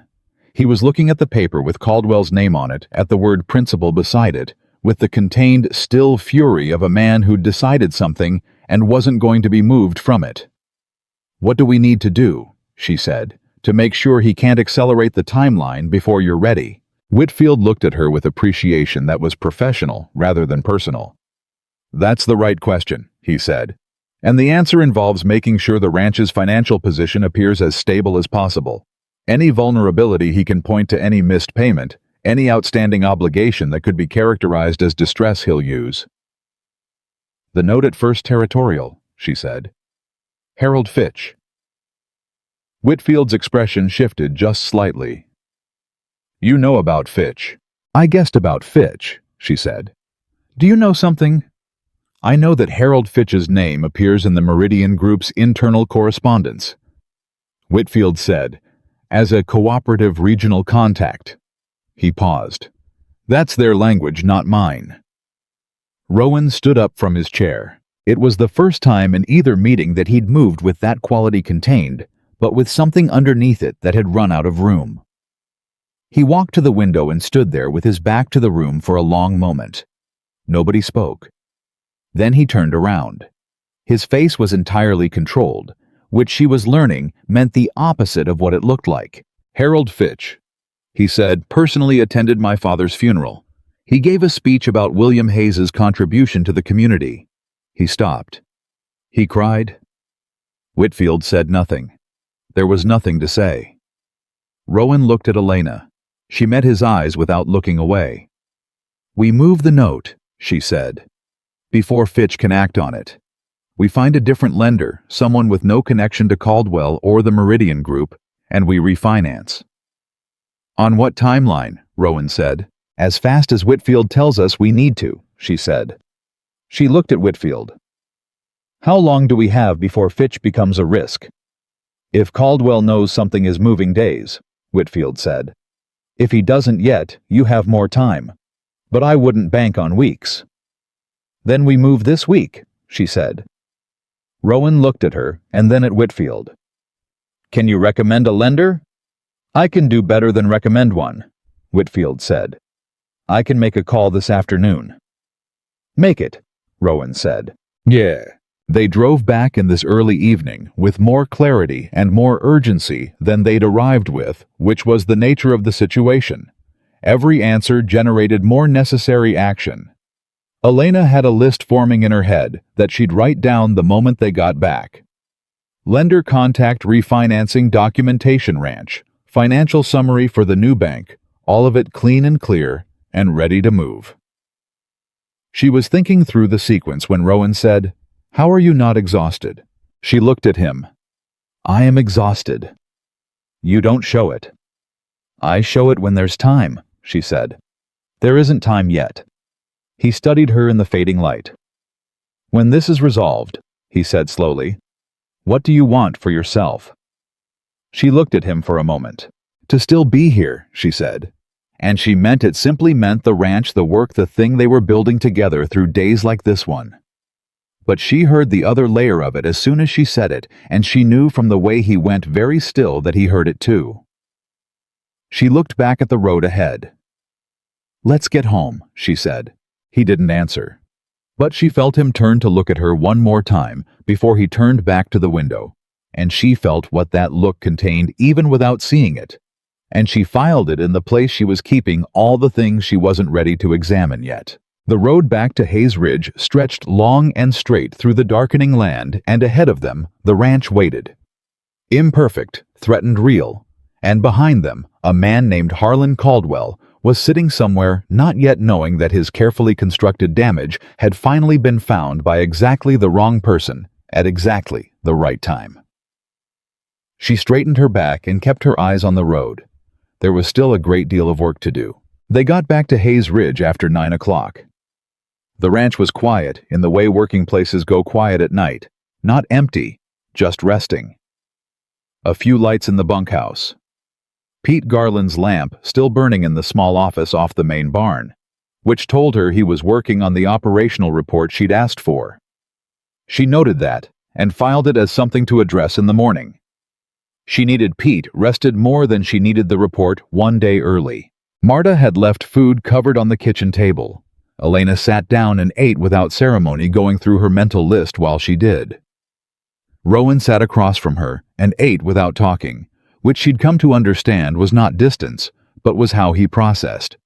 He went inward when he needed to think, and he thought before he spoke, and she found she didn't need to fill that silence anymore. She was becoming accustomed to him. That realization sat at the edge of her awareness, patient and slightly dangerous, waiting for a moment when she had time to look at it directly. This was not that moment. "Tomorrow morning," she said, "I need 2 hours with you before anything else. We have to prepare the financial summary for the new lender. Whitfield's contact will want to move fast and we should be ready." 6:30, he said. "Good." She pushed back from the table. "The north barn roof, I told Pete I'd have a cost benefit written up for you by end of week. I want to address that before the refinancing conversation. A lender needs to see that we're managing maintenance proactively, not reactively." Rowan looked at her across the table with an expression she'd noticed increasing in frequency over the past few days, a particular quality of attention, direct and unguarded, that he didn't seem entirely aware he was directing at her. "You're already thinking about how we look to the new lender," he said. "I'm always thinking 3 steps ahead," she said. "It's a habit." "It's more than a habit," he said. She stood and took her plate to the sink. 6:30, she said again and went upstairs. She sat at the small desk in her room and wrote out the list properly, everything that needed to happen in the next 7 days, in order with the dependencies between each item noted. It was a long list. She looked at it when she was done, and felt the particular clarity that a written list provides. The way naming things takes power away from the anxiety of carrying them unnamed. Then she saw at the bottom, because she always wrote everything, even the things she wasn't sure she should put down, 3 words she hadn't planned to write. She'd written, "Don't get lost." She looked at it for a moment. Then she closed the notebook and went to bed.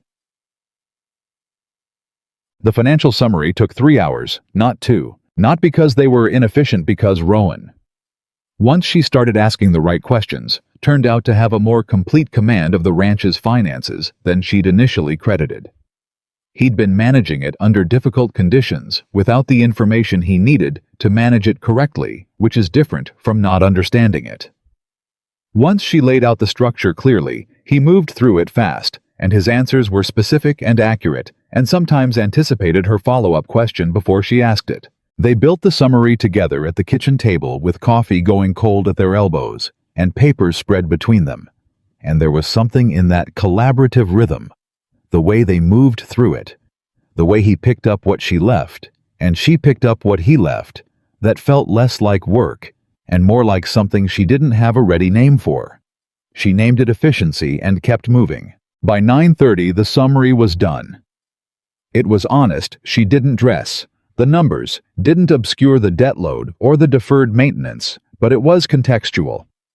It showed the ranch's operational capacity, the water rights value, the realistic revenue trajectory under proper management, and the specific nature of the threats they were addressing.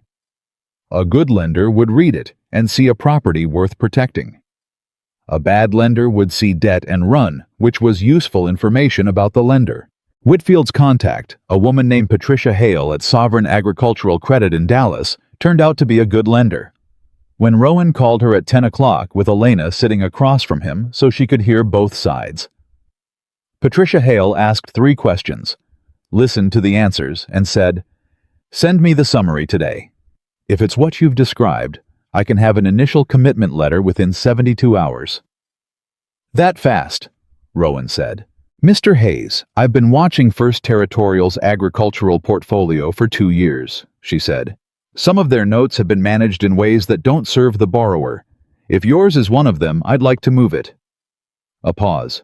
Send me the summary. Rowan looked at Elena across the table. She gave him the faintest nod. It'll be there by noon, he said. Pete's operational report landed on Elena's desk at 10:30, handwritten 12 pages, organized by system and urgency, in a way that told her Pete had been carrying this information in his head for years, and was genuinely relieved to finally put it somewhere useful. She read through it standing up, because she didn't have time to sit, and she made marks in the margin as she went. The north barn roof was correctly listed at the top of the structural concerns. Below it were 5 other items she'd either already identified or had suspected: a water line running under the east pasture with a slow leak that had been worsening for months, a generator that was one hard failure away from leaving them without backup power, 2 pieces of harvesting equipment with documented mechanical issues that had been deferred, and a fencing situation on the western boundary that was, in Pete's measured words, getting worse faster than we can keep up with it. She knew this list. She'd lived a version of it her entire life. She went to find Pete. He was in the main barn, and when she walked in, he straightened slightly in the way she'd noticed he did when he was waiting to be told something was wrong. "This is good work," she said, holding up the report. He relaxed a fraction. "It's what's true," he said. "That's exactly what I needed." She moved to the first item. "The barn roof, I want to have the repair started by end of next week. Can you find a crew?" "There's a man named Roy Teschner in the county. He does structural work. I can have him here by Thursday for an assessment." "Do it. The east pasture water line, I want to know the extent of the leak before we decide how to address it. I need someone to walk the line tomorrow." "I'll do it myself," Pete said. "I know where it's going soft." "Good. The generator." "That one worries me most," Pete said. "If we lose backup power in a wet winter and the primary goes down." "Call the equipment supplier today," she said. "I want a quote on repair versus replacement on my desk tomorrow morning." Pete looked at her steadily. "You're going to do all of this at once?" "We're going to," she said. "Yes." He looked at her for a moment, with the expression she'd begun to think of as his real face, underneath the weathered practicality, a man who cared about this place very much, and had spent years watching it decline with the helplessness of someone who couldn't make anyone listen. "It's good to have someone moving the right direction," he said. It came out quietly, not performed, and she received it the same way. "Let's get to work," she said. Caldwell called that afternoon. Rowan took the call in the office with the door closed. Elena was at the kitchen table going through the refinancing documentation when she heard the door close, and something in the quality of the silence that followed told her who it was. She kept working. She listened without intending to, because the office was close enough that voices carried, and after a minute she could make out the shape of it, if not every word. Rowan's voice was even throughout. Measured. Not warm, but not alarmed, the controlled surface she'd learned to read as deliberate, the voice of a man who knew what he was doing and was doing it carefully. When the call ended, Rowan came out of the office and stood in the kitchen doorway. "He wants to schedule a quarterly review," he said. "The ongoing ranch legal matters. He suggested next week." She looked up from her papers. "What did you tell him?" "That I'd check my schedule and get back to him." He paused. He seemed normal, routine. Either he doesn't know Whitfield is moving or he's very good at pretending. "He's been practicing the pretend for years," she said. "Don't underestimate it." He came fully into the kitchen and sat down. He looked at the papers between them, the refinancing documents, the operational summary, the growing architecture of the case they were building. "He asked how things were going," Rowan said. "With the new arrangement." He didn't say her name, but she knew what he meant. "He said he'd heard from someone in Red Hollow that you'd come with me." She went still. "He asked about me," she said. "He said, and I want to be exact about this, he said, I hope the young woman is working out. These things can be complicated." Rowan's jaw was tight. "I told him things were fine." She thought about that, about Caldwell knowing she was here, about what that might mean, whether it was casual information gathering or something more pointed. "Has he ever inserted himself in your personal decisions before?" she said. "Weighed in on people around you?" Rowan thought about it. "Once," he said. "About a year after my father died. There was a hand named Garrett, good worker, been with the ranch a long time. Caldwell mentioned very casually that Garrett had been asking questions about the estate settlement, asking other hands about it. Caldwell said it might be worth considering whether Garrett was the right fit." "What happened to Garrett?" Rowan was quiet for a moment. "I let him go," he said. "I thought Caldwell was looking out for the ranch." She looked at him. "Garrett was asking the right questions," Rowan said, flatly, with the particular flatness of a man reckoning with something that can't be undone. "Caldwell cleared his own obstacle," she said. "Using you to do it." "Yes." She turned back to the refinancing documents because looking at them was easier than looking at his face right now. "We don't give him reason to do that again," she said. "We don't give him any reason to look at this ranch more carefully than he already is. Everything looks normal. Everything looks routine." She paused. "When do you need to get back to him about the meeting?" "A day or two before he'd start to think it was avoidance." "Call him Thursday," she said. "Reschedule to 3 weeks out. Give a plausible reason. The refinancing is a plausible reason without being specific about it. Banks require paperwork. It's a busy time. He'll understand that." "And 3 weeks out." "In 3 weeks," she said, "we'll either be ready to move or we'll know we need to adjust the plan." She looked up. "Whitfield moves fast if he has what he needs. We make sure he has what he needs." Rowan nodded. Then, "Elena, he mentioned you by name." She held his gaze. "He knows you're here," Rowan said. "I don't know how he knows what he knows, but I want you to be aware." Something moved through her. Not fear, not exactly. Something colder and more alert. "I appreciate that," she said. "I mean it as a practical concern," he said. "Not to worry you." "I know," she said. "I'm not worried. I'm paying attention." He looked at her steadily. "There's a difference. A large one," she said. The Alderton family contacted Whitfield on Wednesday. Whitfield called with the news late afternoon, and his voice had the particular quality of controlled satisfaction that she'd come to recognize in him. The tone of a man whose theory had been confirmed by evidence, which was the only kind of satisfaction a good lawyer permitted himself. The Aldertons had not sold willingly. They'd been pressured through a combination of a called note at First Territorial Bank, Harold Fitch again, and a legal maneuver by Caldwell that had characterized their father's estate as carrying unresolved debt, creating the appearance of distress that triggered the Meridian Group's purchase right on their northern range. Identical mechanism. Different family. 3 years earlier. They have records, Whitfield said. Their own bookkeeper kept copies. And their current attorney, a man I know and trust, has been trying to build this case for 2 years without enough evidence. He paused. We now have enough evidence. The Aldertons and Hayes Ridge together, Elena said. She was standing in the office with Rowan beside her. 2 documented instances of the same scheme. With the same principles, Whitfield said. Caldwell, the Meridian Group Fitch at First Territorial.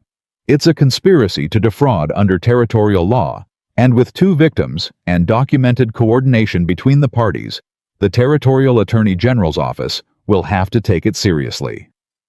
You're taking it to the Attorney General, Rowan said. I'm filing a complaint tomorrow.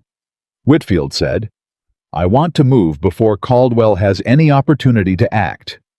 Once the AG's office opens an investigation, Caldwell is constrained. Anything he does to the Hayes Ridge note or the Alderton situation at that point becomes obstruction.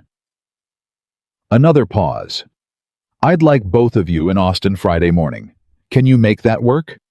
We'll be there, Elena said. She ended the call and turned to find Rowan looking at her with that unguarded expression again, the one she was running out of ways to deflect. Friday, he said.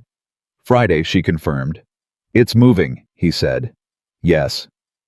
He leaned against the desk and crossed his arms and looked at the middle distance, processing the way he did.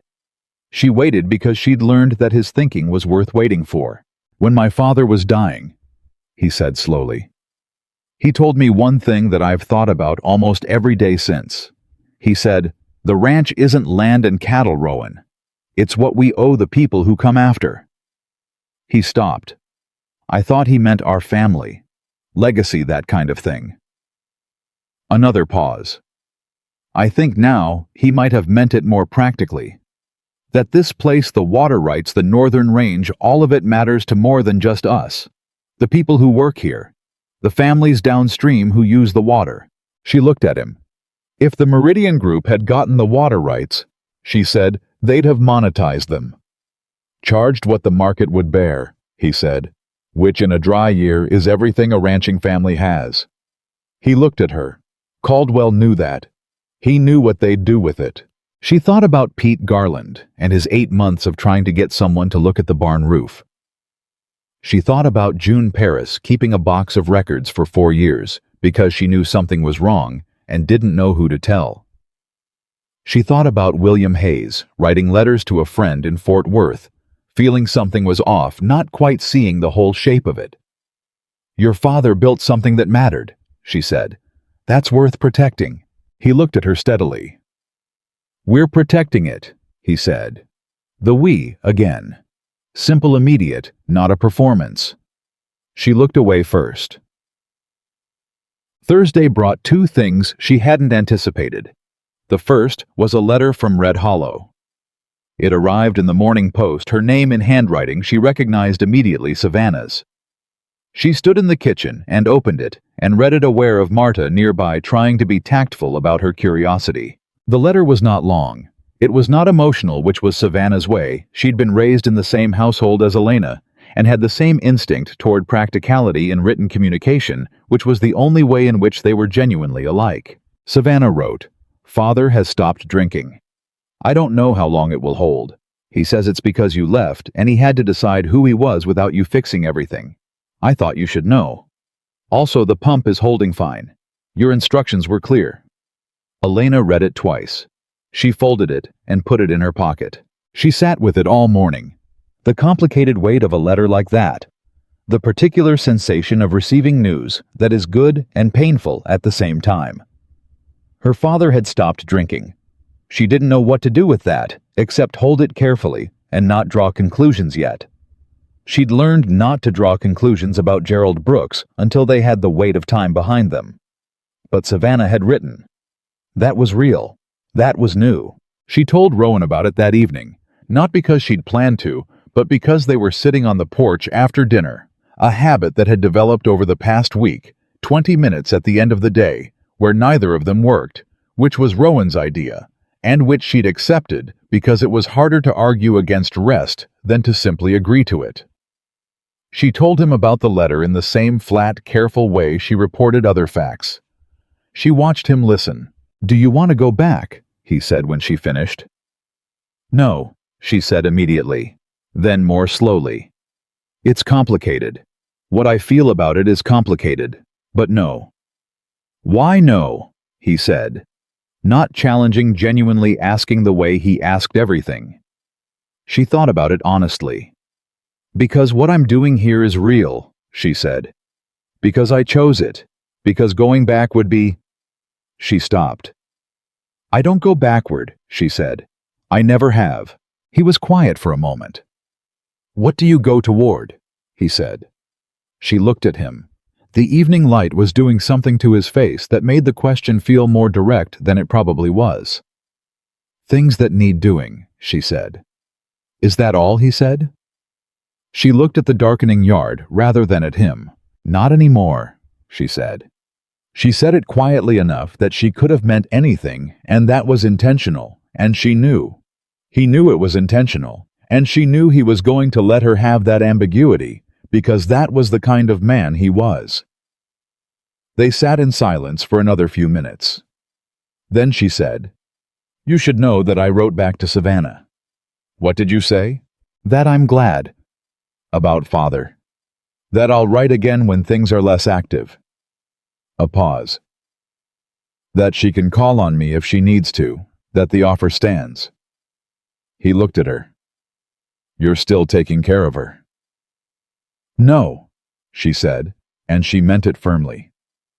"I'm making myself available. That's different.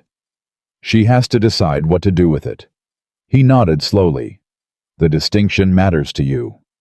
"The distinction is everything," she said. The second thing Thursday brought was worse than unexpected. At 4 in the afternoon, Cal Briggs came to find her in the east pasture, where she was walking the water line with Pete.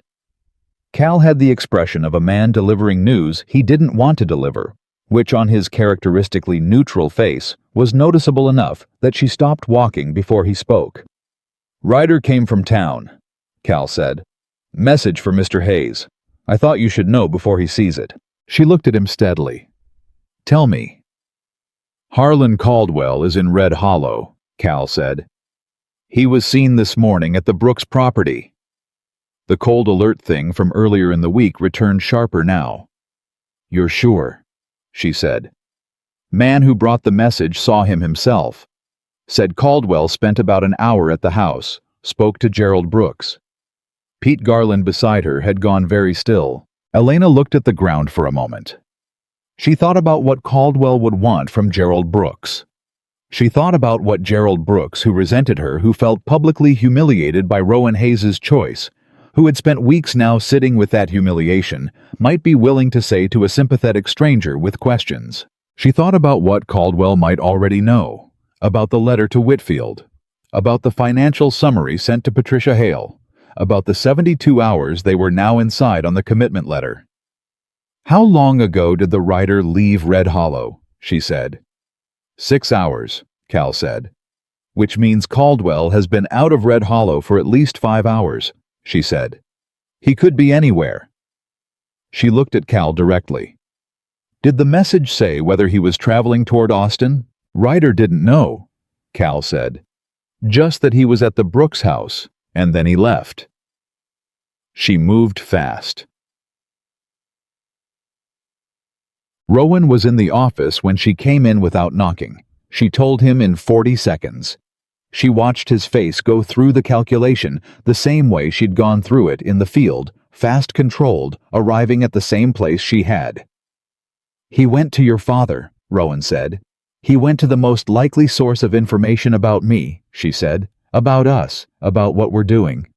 What would your father tell him?" She thought about Gerald Brooks, the resentment, the humiliation, the whiskey, the performance of dignity over ruin. She thought about whether he'd have the presence of mind to be guarded with a smooth, pleasant stranger who came with sympathy and questions. "I don't know," she said honestly. "I don't know what he knows or what he'd say." "But if he talked, Caldwell knows we're active," she said. "He knows we've been making trips to Austin. He might know about Whitfield if the wrong person saw us." She paused. "We have to assume he knows, and we have to call Whitfield right now." Rowan was already reaching for the telephone. Whitfield picked up on the second ring. Elena stood beside Rowan and talked while Rowan listened, and she laid it out clean and fast, Caldwell in Red Hollow. The visit to Gerald Brooks, the timeline, the implication. Whitfield was quiet for exactly 5 seconds. "How close are we to the bank commitment letter?" Patricia Hale said 72 hours from yesterday morning, Elena said. "That's roughly 36 hours from now," Whitfield said. "If Caldwell knows something is moving, he'll try to go to Fitch before that commitment letter arrives. A called note creates distress before we can refinance." "Can Fitch call the note without warning?" Rowan said. "On some legal grounds, yes," Whitfield said. "With 30 days' notice, he has broader grounds. But if he claims a technical default..." He stopped. "Mr. Hayes, are all your payments current?" "Completely," Elena said before Rowan could answer, because she'd confirmed this herself when she built the financial summary. "Every payment, every covenant, nothing outstanding." "Good," Whitfield said. "A called note without grounds is challengeable, and Fitch knows it. He'll move carefully." A pause. "But carefully doesn't mean slowly. I'm filing with the Attorney General's office first thing tomorrow morning. I was going to wait for Friday's meeting to walk you through it, but we don't have that time." "File tomorrow," Elena said. "We'll be in Austin at 7. She ended the call. The office was quiet. Rowan looked at her. "What's your read?" he said. "On Caldwell, what does he do next?" She thought about it. She thought about what she knew of him, not the man whom she'd never met, but the pattern of him. The patience, the long, careful architecture, the way he worked through other people's trust, rather than doing anything himself. "He doesn't panic," she said. "He's too practiced for that. He'll assess what he knows, decide what's actionable, and move through the right channel." She paused. "Which is Fitch. The note is the only lever he has that moves fast enough to matter. And the Attorney General filing tomorrow constrains Fitch," she said.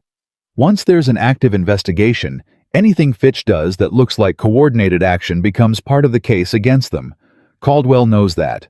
If he's going to move through Fitch, he moves before the filing." "Which means tonight or early tomorrow?" "Yes." The silence between them was taut and specific, not the comfortable working silence she'd grown used to. This was the silence of a decision hanging. "Call Patricia Hale," she said. "Tell her we need the commitment letter tonight if possible. Explain that there's a time-sensitive situation. Tell her..."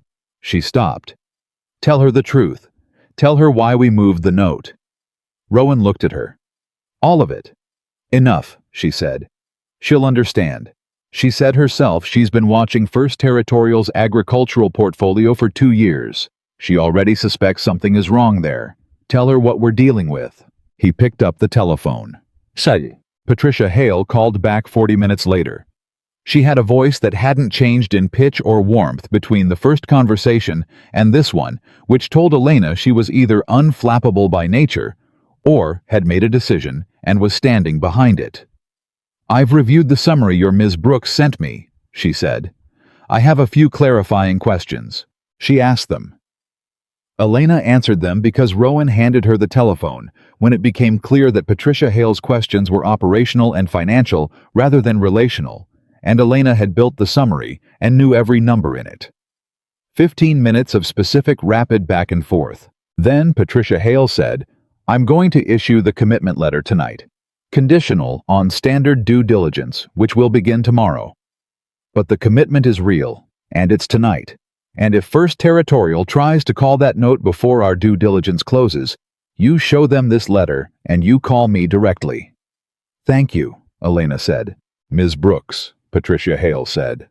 "That summary was one of the clearest financial documents I've received from a ranch operation in 15 years. I don't say that lightly. Elena looked at Rowan across the desk. I had good material to work with, she said. She handed the telephone back to Rowan. He said a few closing words to Patricia Hale and ended the call and set the receiver down and was quiet for a moment. Tonight, he said. Tonight, she confirmed. He let out a slow breath. Not relief they weren't there yet. More the breath of a man who's been running and has found not the end of the run, but solid ground under his feet. Elena. He said her name the way he'd started saying it over the past few days, not as a conversation opener or a practical signal, but as a thing in itself. Her name stated as if the fact of her were the point. She looked at him. I need you to know something, he said. He said it carefully the way he said things he'd thought about before saying. When I rode into Red Hollow, I had a list of what I was looking for. I was very certain I knew what I needed. He paused. I knew nothing. She didn't look away. I know what I was looking for had nothing to do with you, she said. I know you didn't come there for me specifically. No, he said. But I found you specifically, and everything that has happened since. He stopped, started again. I have not been this certain about a person in my life. I want you to know that regardless of what you do with it. The words landed the way solid things land with weight with reality, without the hollow sound of something performative. She was quiet for a long moment. I'm not easy, she said finally. I'm not what Savannah was being prepared to be. I don't know how to be the kind of woman who makes things comfortable. I don't want comfortable, he said. I had comfortable. Comfortable is why it took 4 years to find the damage in this ranch. She almost smiled at that. She felt it at the corner of her mouth and didn't suppress it. What do you want? She said. I think I've been pretty clear about that, he said. She looked at him steadily. She thought about, don't get lost written in her own handwriting at the bottom of a list. She thought about what she'd said on the porch last night, not anymore, and the deliberate ambiguity of it, and how she'd been hiding behind the ambiguity, because she was a woman who'd been invisible for so long that being seen still felt like something that might be taken back. I'm not going anywhere, she said. It was not the same thing as everything he'd said, but it was real, and it was true, and it was what she had right now, and he understood that. Good, he said, simply, the way he said things that had never actually been in question. The commitment letter from Patricia Hale arrived by courier at 10:45 that night. Elena read every word of it at the kitchen table. It was clean, solid, specific, the kind of document built to stand scrutiny. She made 2 notes in the margin questions for Whitfield in the morning, and then she set it on the desk in the office under the paperweight. Her grandfather's name was engraved on. She'd brought it from Red Hollow without fully knowing why, and she knew now it was because some part of her had understood she'd need to anchor something important here. She went to bed at midnight. She lay in the dark and thought about Caldwell somewhere in the distance, calculating, moving carefully through his next steps. She thought about Harold Fitch at First Territorial, who had cried at William Hayes's funeral and then spent 4 years working against the man's son. She thought about William Hayes's journals and the weight of a man who'd felt something was wrong and couldn't find the whole shape of it. She thought about Pete Garland's relief when she'd finally asked for the operational report. About Marta's carefully kept household accounts. About June Paris carrying a box of records for 4 years out of nothing more than the instinct that the truth deserved to be kept safe somewhere. All these people holding pieces. All these people waiting for someone to come who would take the pieces seriously. She turned on her side. She thought this is what it feels like to be in the right place. Not comfortable, not settled, not finished. But right, the specific rightness of being exactly where your capabilities are needed, exactly where the work matches what you actually are. She'd spent 24 years being invisible in a place that didn't deserve her. She was not invisible here. She closed her eyes, and for the first time in as long as she could remember, she slept without the low-level vigilance that had been her companion since childhood, that constant partial alertness of a person who can't fully rest because something will break and no one else will fix it. Here other people were also watching. Other people were also capable. Other people were also fighting for the same thing. She was not alone in it. She slept. She was up before 5. Not because she'd slept badly, she hadn't for the first time in longer than she could remember, but because the day ahead had a shape to it that required early preparation, and preparation was how she made peace with uncertainty. She dressed in the dark, went downstairs, and made coffee before Marta appeared, which was itself unusual enough that Marta raised an eyebrow when she came into the kitchen and found Elena already at the table with a full cup and 3 pages of notes. "Austin today," Marta said. 7 o'clock, Elena said. Marta looked at the notes without reading them. She'd developed a particular form of respectful curiosity over the past weeks, always present, never intrusive. The manner of a woman who understood that the activity in this house had become important, and that her role in it was to keep the foundation steady, while everything else moved. "I'll have breakfast ready by 6:15, Marta said. "Thank you," Elena said. And meant it. She went back to her notes. What she was preparing for was not a single meeting. It was a sequence: Whitfield's filing with the Attorney General's office at 9, followed immediately by a formal meeting with Whitfield and the Alderton family's attorney, a man named Samuel Cross, who Whitfield had described as meticulous and prepared and utterly unimpressed by Harlan Caldwell's reputation. Then in the afternoon, a meeting that Whitfield had arranged and not fully explained over the telephone except to say, "You'll want to be there, both of you, and bring everything." She didn't like unexplained meetings. She'd said so to Whitfield. He'd said, "I know, come anyway." She was turning that over when Rowan appeared in the kitchen doorway at 5:40, already dressed with the particular look of a man who had also not wasted time sleeping past necessity. He looked at her notes. "How long have you been up?" "Long enough," she said.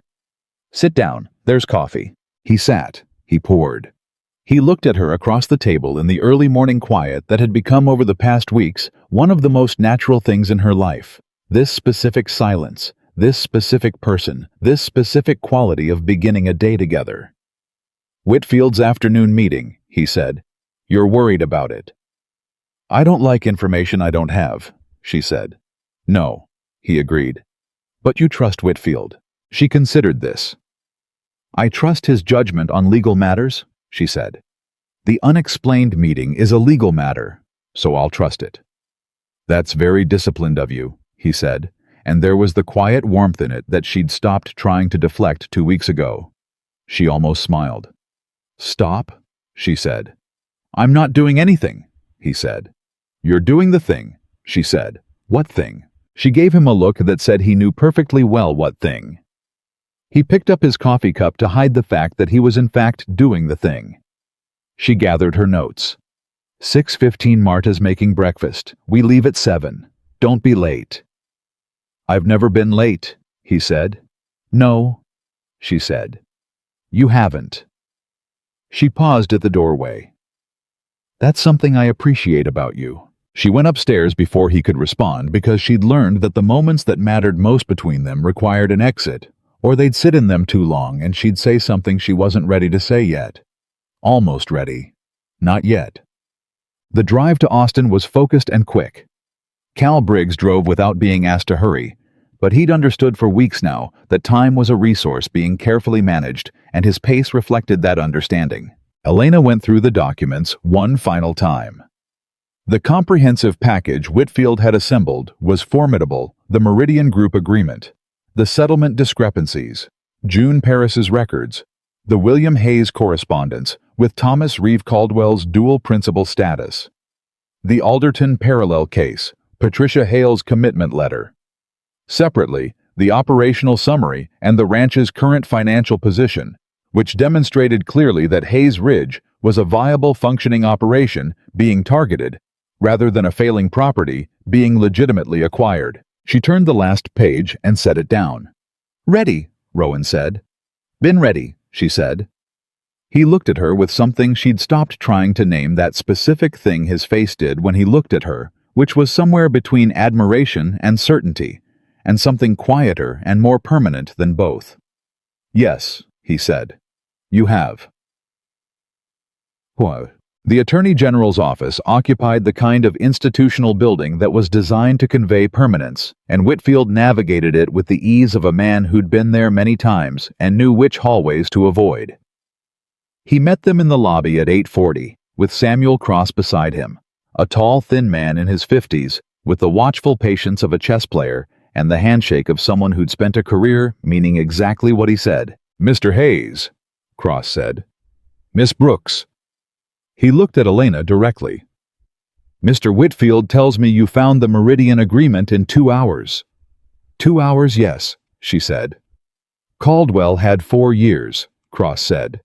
"Not with anger, with the flat precision of a man building a record. That's in the filing." The filing happened at 9 o'clock and took 12 minutes in the office of a Deputy Attorney General named Vera Hutchins, who was 40 years old and had the compact efficiency of someone who processed significant information daily and had long since stopped being surprised by human capacity for organized greed. She reviewed the submission package with Whitfield, while Elena, Rowan, and Cross sat along the wall. Hutchins read without speaking for 19 minutes. Then she looked up and said, "The Alderton parallel is the key, Mr. Whitfield. You understand that?" "I do," Whitfield said. "One case is a bad lawyer. 2 cases with the same principles and the same mechanism is a conspiracy." She looked at the package. "You have documentation of coordination between Caldwell and Fitch. The Meridian Group correspondence referencing Fitch as a cooperative regional contact," Whitfield said. "And the Alderton's note was called by Fitch within 3 weeks of Caldwell's estate administration, concluding same timeline as the Hayes situation." Hutchins nodded once. "I'm opening an investigation today. Harlan Caldwell, Harold Fitch, and the Meridian Group principals will receive notification this afternoon that they are subjects of an Attorney General inquiry." She looked at Rowan. "Mr. Hayes, you understand that this doesn't immediately resolve your property situation." "I understand," Rowan said. "The Meridian Group agreement your father signed is a valid contract.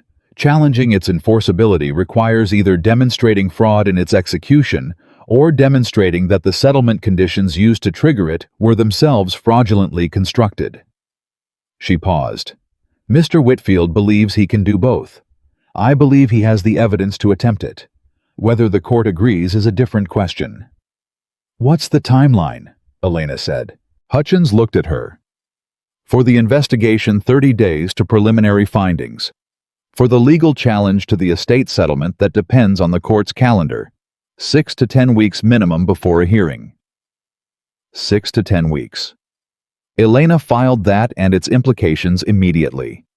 6 to 10 weeks during which the ranch had to remain financially stable and operationally sound and legally protected from any acceleration Caldwell might attempt. "The AG investigation constrains Caldwell's ability to act," she said. "Significantly," Hutchins said. "Any action he takes against Hayes Ridge during an active investigation of his conduct will be scrutinized as potential obstruction. His attorneys will advise him strongly to be quiet and patient."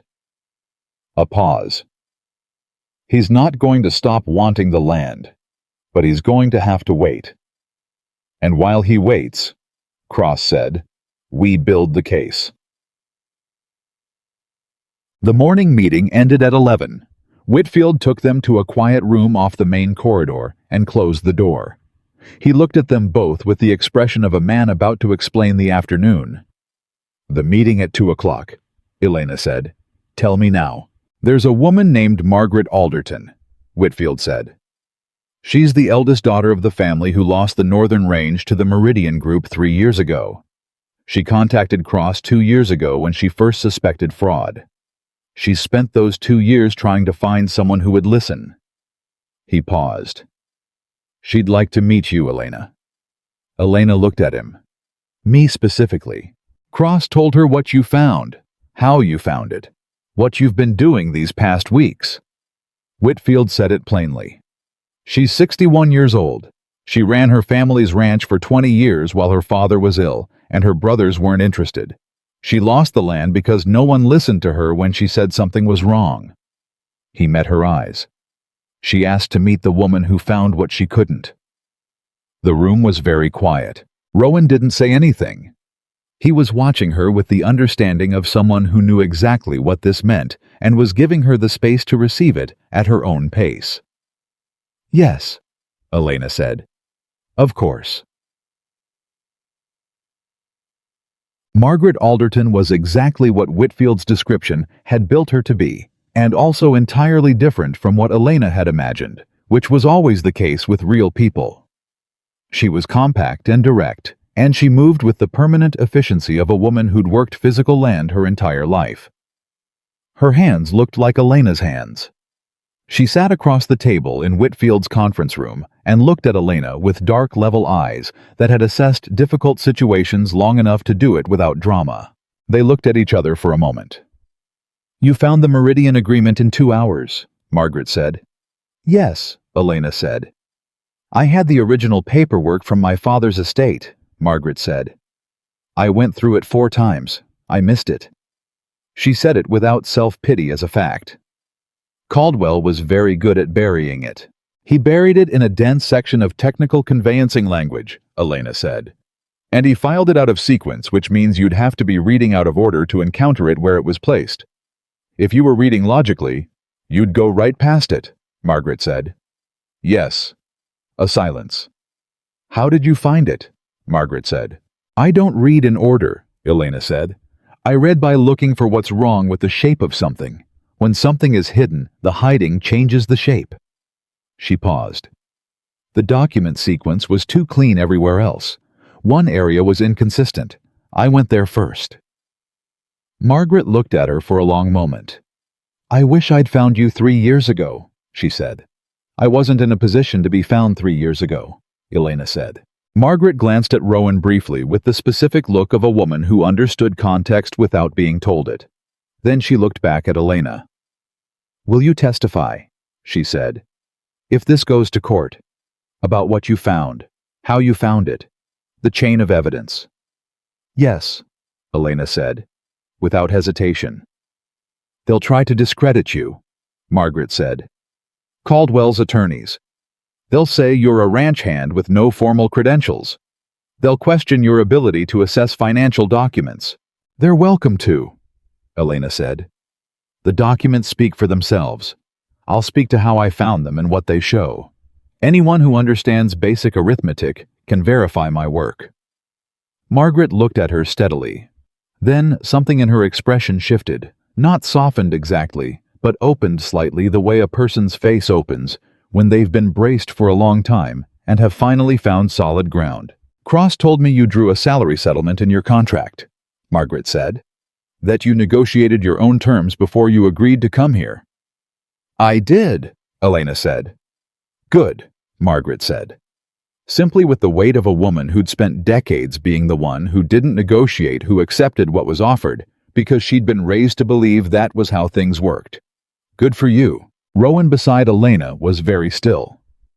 She could feel the quality of his attention, without looking at him, the way he was absorbing this conversation, what it was costing Margaret Alderton to sit here, what it meant that she was here at all. Cross leaned forward.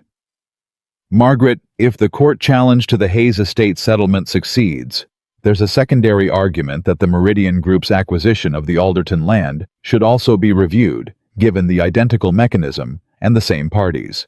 It's not certain, but it's possible." Margaret Alderton sat with that. "Possible," she said carefully. "The water rights you lost," Cross said. "The Northern Range. If the conspiracy is established as a pattern Caldwell-Fitch, the Meridian Group acting in concert against multiple families, then the acquisitions made through that conspiracy can be challenged." Margaret was quiet for a long moment. Elena watched her face and saw something moving through it that was too large and too private to name years of fighting and being ignored, the weight of land that had been her family's for 3 generations, the specific grief of losing something, not to bad luck, but to deliberate malice. "I'd stopped believing that was possible," Margaret said quietly. "It became possible 2 weeks ago," Whitfield said, "when Elena found the Meridian Agreement in that filing cabinet." Margaret looked at Elena. Elena looked back. 2 women who had fixed things alone in the dark for years while people around them looked the other way. 2 women who had carried the work without carrying the title. Two women who knew what it was to be the one who stayed when everyone else found a reason to leave. "Thank you," Margaret said. She said it to Elena directly without ceremony, the way practical people say true things. "We're not finished yet," Elena said. "No," Margaret said. "But we're further than we've ever been." They left Austin at 4:30. The drive back was different from every other drive they'd made. Not quieter, it had the quality of a different kind of fullness, the way a room feels after something significant has happened in it, and the air hasn't settled yet. Rowan sat beside her and looked out the window, and after about 20 minutes he said, "Margaret Alderton was right about the testimony." "I know," Elena said. "They'll come at you hard. I know that too. Are you ready for it?" She thought about it honestly, the way she thought about everything. "I've been underestimated my entire life," she said. "I've learned to use it." They'll walk into that courtroom expecting a ranch hand who got lucky. They'll find someone who knows every number in every document and can explain exactly why each one matters. She paused. "Underestimating me is their problem, not mine." Rowan turned from the window and looked at her with full attention. "When did you figure that out?" he said, "that it was their problem?" She considered it. "Somewhere between the pump housing and the fence line," she said. "The morning you arrived." He held her gaze. "I walked around the front of that house," he said, "and I'd already decided." "You'd decided in 10 minutes, she said. 5, he said. "I saw you restring the fence before I came to the pump. I watched you for a few minutes before I came around." He said it simply without apology. "I knew." She looked at him. "You should have led with that," she said. "You would have run," he said. She thought about it. "Probably," she admitted. He almost smiled. She felt it more than she saw it. "I needed you to stay," he said. "So I took my time." She shook her head slowly. "That is remarkably calculated for a man who claims to value directness." "I value directness," he said. "I also value you. Sometimes you have to choose which one serves the moment." She looked at him steadily. The thing that had been accumulating between them for weeks, the careful not naming of it, the deliberate ambiguity she'd maintained, because she was still learning to trust that being seen didn't mean being trapped, was at its absolute limit. "Rowan," she said. "Yes," he said, not as a response. As an answer to something she hadn't said yet. She almost laughed. "You don't know what I was going to say." "I do," he said. "And the answer is yes." She looked at him for a long moment. Then, "You are very sure of yourself." "I'm sure of you," he said. "Which is different." She turned back to the road ahead. Her hands were folded in her lap, and she was aware of exactly how close they were sitting, and the quality of the silence that had settled, which was not ambiguous at all anymore, and they both knew it. "When this is finished," she said, "when Whitfield has what he needs, and the court has heard the case, and Margaret Alderton has whatever she's owed when it's done." "Yes," he said again. "I'm still going to be difficult," she said. "I'm still going to be the person who fixes things before asking for help. I'm still going to know what I want and say so." "Elena," he said with patient, absolute certainty, "those are not problems. Those are why I rode to Red Hollow." She absorbed that. She let herself receive it the way she'd been learning to receive things, not deflecting, not minimizing, not looking for the catch, just taking it as what it was. A true thing said plainly by a person who meant it. "All right," she said quietly. "All right," he agreed. The 6 weeks that followed were the most demanding of her life and also the most fully lived. She testified before the territorial court on a Tuesday morning in November, with James Whitfield at the table beside her, and Rowan Hayes 3 rows back in the gallery, and she answered every question the opposing counsel put to her with the same quality she brought to every problem. Clear, specific, rooted in evidence, immune to the particular condescension of a man who'd expected her to falter. She didn't falter. The documents said what she'd said they said. The numbers did what she'd said they did. The chain of evidence she'd constructed over those weeks at the Hayes Ridge office desk held under examination because it was true, And truth has a structural integrity that skilled cross-examination cannot undermine, only probe. When Caldwell's attorney said with a voice designed to carry skepticism, "Miss Brooks, you have no formal legal or financial training. Is that correct?" She looked at him and said, "That's correct. I have practical experience managing ranch finances under difficult conditions and the mathematical and logical capacity to read what documents actually say rather than what someone arranged them to appear to say. The court has the documents. I'd invite anyone here to verify my arithmetic." No one found an error. Harlan Caldwell sat at the opposing table throughout and looked at her with the careful blankness of a man who'd spent years being underestimated himself, and had just understood that he'd made the most consequential miscalculation of his career. He'd gone to Red Hollow to find a weakness. He'd found Gerald Brooks and a whiskey glass and a man who resented his daughter's departure. What he hadn't found, what he couldn't have known to look for, was that Gerald Brooks didn't actually know what Elena had discovered. Elena had told her father nothing. Because she'd learned over a lifetime of watching Gerald Brooks that information given to him traveled. Caldwell had come away from Red Hollow with nothing useful. He'd spent the 6 weeks since then very quiet and very careful, exactly as Hutchins had predicted, while Whitfield built the wall around him, brick by brick. The court took 11 days to deliberate. Whitfield called on a Wednesday. Elena was in the east pasture when her name was called across the yard. Pete Garland's voice, urgent enough to carry. She walked fast toward the main house. She could see Rowan on the porch with the telephone receiver, and his posture told her before she heard his voice that it was over. She walked up the porch steps. He held the receiver out to her. She took it. Whitfield. "The estate settlement has been set aside," Whitfield said. "Fraud in the administration. The court found that Caldwell's dual role as estate administrator and Meridian Group principal constituted a fundamental conflict of interest that invalidated his administration of the Hayes estate. The Meridian Group's land claim, the 4,300 acres, and the water rights is void."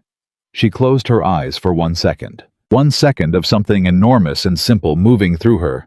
Not triumph, not relief exactly. Something quieter and more solid. The specific sensation of a thing that was true becoming official. Of the world finally catching up to what the documents had always said. She opened her eyes. "The criminal referral," she said. "The AG's office is proceeding," Whitfield said. "Caldwell Fitch and 2 of the Meridian Group principals.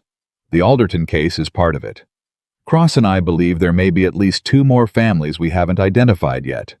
The investigation is expanding." "Margaret Alderton," she said. "Cross is filing a challenge to the Alderton acquisition today," Whitfield said. "On the basis of the established conspiracy. It's not guaranteed, but given what the court found today, I'd say the Alderton land has a real chance of coming home." She stood on the porch and looked out at the yard at Pete Garland watching from the barn doorway at Cal Briggs, who'd appeared from somewhere and was standing with his hat in his hands at Marta, visible through the kitchen window, hands still watching. All these people who'd held the pieces. "Thank you, James," she said. She meant it with everything she had. "Don't thank me," Whitfield said. "You found it. All I did was build around what you gave me." She handed the receiver back to Rowan. He set it down. He looked at her. Pete Garland called from the barn, "Well." Rowan looked at Elena. She looked back at him. "Tell him," she said. Rowan turned toward the yard and raised his voice for the first time she'd ever heard him raise it, not in anger, not in urgency, but in something that was plain and full and real. "The land stays," he said. "All of it. It's ours." The sound that went through the yard was not loud. It was the sound of people who'd been waiting a long time exhaling at the same moment. Pete Garland put his hat back on his head and turned back into the barn, and she knew from the set of his shoulders that he was doing it to have a private moment. Cal Briggs looked at the sky. Marta disappeared from the kitchen window. Elena stood on the porch and felt the November air on her face and didn't try to do anything with what she was feeling. She just let it be there. All of it, the relief, the satisfaction of a thing finished correctly, the weight of the weeks it had taken. The faces of Margaret Alderton and June Paris, and the ghost of William Hayes, writing letters to a friend in Fort Worth, trying to see the whole shape of something that had finally been seen. Rowan was beside her. She didn't look at him. She didn't need to. She was aware of him the way she was aware of solid ground, not by looking at it, just by standing on it. "I thought I chose you for my ranch," he said. She recognized it as the thing he'd been building toward for weeks. The thing she'd felt coming, and hadn't rushed, and hadn't deflected. She waited. "I didn't," he said. "I needed you for myself. I just didn't know how to say it until now." She turned and looked at him. He was looking at her, the way he'd looked at her on the very first day, direct, serious, entirely certain. The man who'd crouched next to a pump housing and asked what was wrong with it. The man who'd written down her terms in his own handwriting and handed her the pen to add more. The man who'd sat across from her, night after night while she built the case that saved his father's land, and never once asked her to be anything other than exactly what she was. "You were always enough," he said quietly. "From the first 5 minutes. I need you to know that." She looked at him for a long moment. She thought about the girl who'd repaired fences before sunrise and carried broken equipment across fields no one else touched. She thought about 24 years of being the wrong daughter, too practical, too plain, too real, too much, and never enough simultaneously. She thought about the screen door swinging shut behind her, the last morning in Red Hollow, and the road east, and the specific quality of open air. She thought about what it felt like to be chosen, not because she was beautiful, not because she was convenient, not because she was available, but because she was real, and capable, and true, and someone had finally had the eyes to see it. "I know," she said.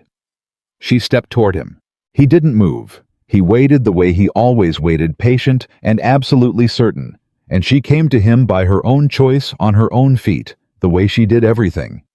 And when she put her hand against his chest and felt his hand cover hers, she understood that this was what it felt like to arrive somewhere you'd been moving toward without knowing it. Not rescued, not claimed. Chosen. By someone worth choosing back. Mud. December brought the first real cold to Hayes Ridge, and with it the repair crew for the north barn roof, 3 pieces of rebuilt equipment arriving from the supplier, and the news that the east pasture water line had been fully relined and was holding pressure for the first time in 4 years. The operational report Pete Garland had written in 2 days became the foundation of a full maintenance plan that Elena worked through systematically, item by item, checking things off, with the same methodical attention she'd brought to everything since she arrived. The ranch moved differently now, not just in the practical things, but in a quality harder to name. The way people showed up to the work. The way problems got reported instead of quietly buried. The way Pete Garland walked through the yard with the straightened posture of a man whose judgment was finally being used. June Paris came to Hayes Ridge for dinner one Saturday in early December. She sat at the long kitchen table with Marta and Cal Briggs, and Pete and Rowan and Elena, and she told stories about William Hayes that made Rowan laugh for the first time Elena had seen him truly laugh, open, surprised, real. June looked at Elena across the table at one point, with quiet satisfaction, the expression of someone who'd kept a box of records for 4 years, on faith that someday they'd matter, and had been proven right. A letter came from Red Hollow in the second week of December. This one was from her father. Gerald Brooks wrote in the careful, slightly stiff penmanship of a man who was not accustomed to letters and was doing the thing anyway. He wrote that he'd heard through the town that the situation at Hayes Ridge had been resolved favorably.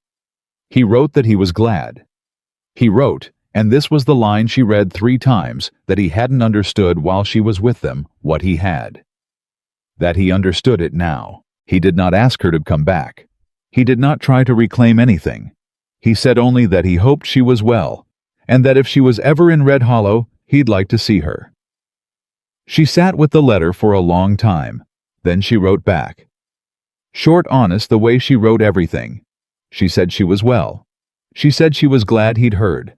She said she'd visit when she could, and she meant it. She sealed it and set it by the door for the morning post, and went back to the kitchen where Rowan was reading at the table, and she sat down across from him, and he looked up at her with the expression she'd stopped trying to classify and started simply receiving, and said, "All right."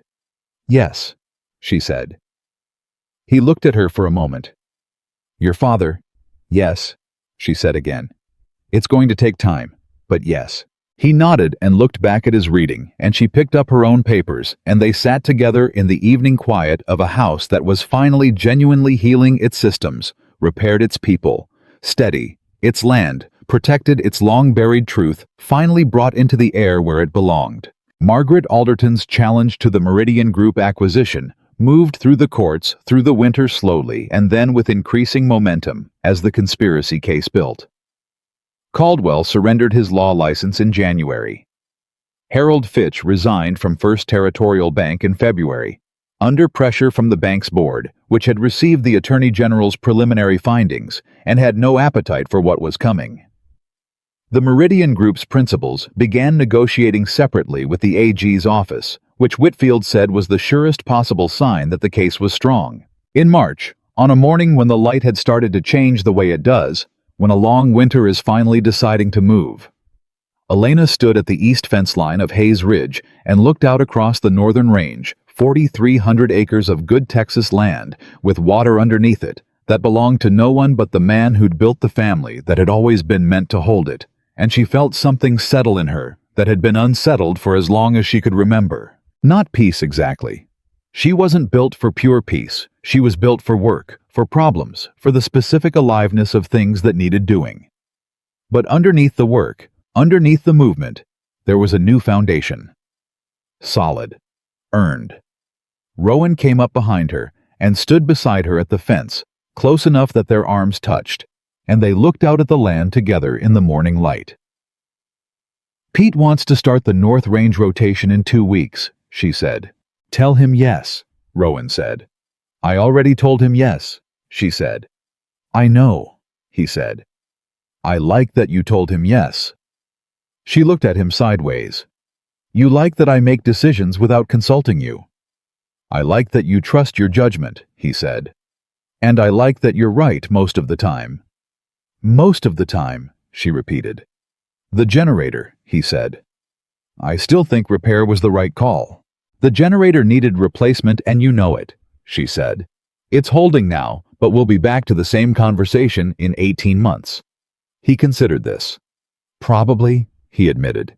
"Definitely," she said. He put his arm around her shoulders, and she let him, which was still something she'd had to learn to do, not because it was unwelcome, but because the simple act of being held by someone who'd chosen her deliberately and without condition was something she'd had no practice with, and was still learning to receive without bracing. She was learning. She leaned into it slightly. He didn't say anything. He didn't need to. He just stood beside her at the fence he'd found her working the day they met on land that was no longer threatened in a life she had built by her own hands and her own choices. The woman who had been invisible in Red Hollow was not invisible here. She had found a place that deserved what she was. She had found a man who had the eyes to see her clearly, and the character to be worthy of being seen in return. She had saved something real, not through passivity, not through beauty, not through being chosen by luck, but through the same thing she had always been capable, honest, unbreakable, and utterly completely herself. She had not been rescued. She had arrived, and Hayes Ridge whole and standing and finally free was exactly where she was meant to be.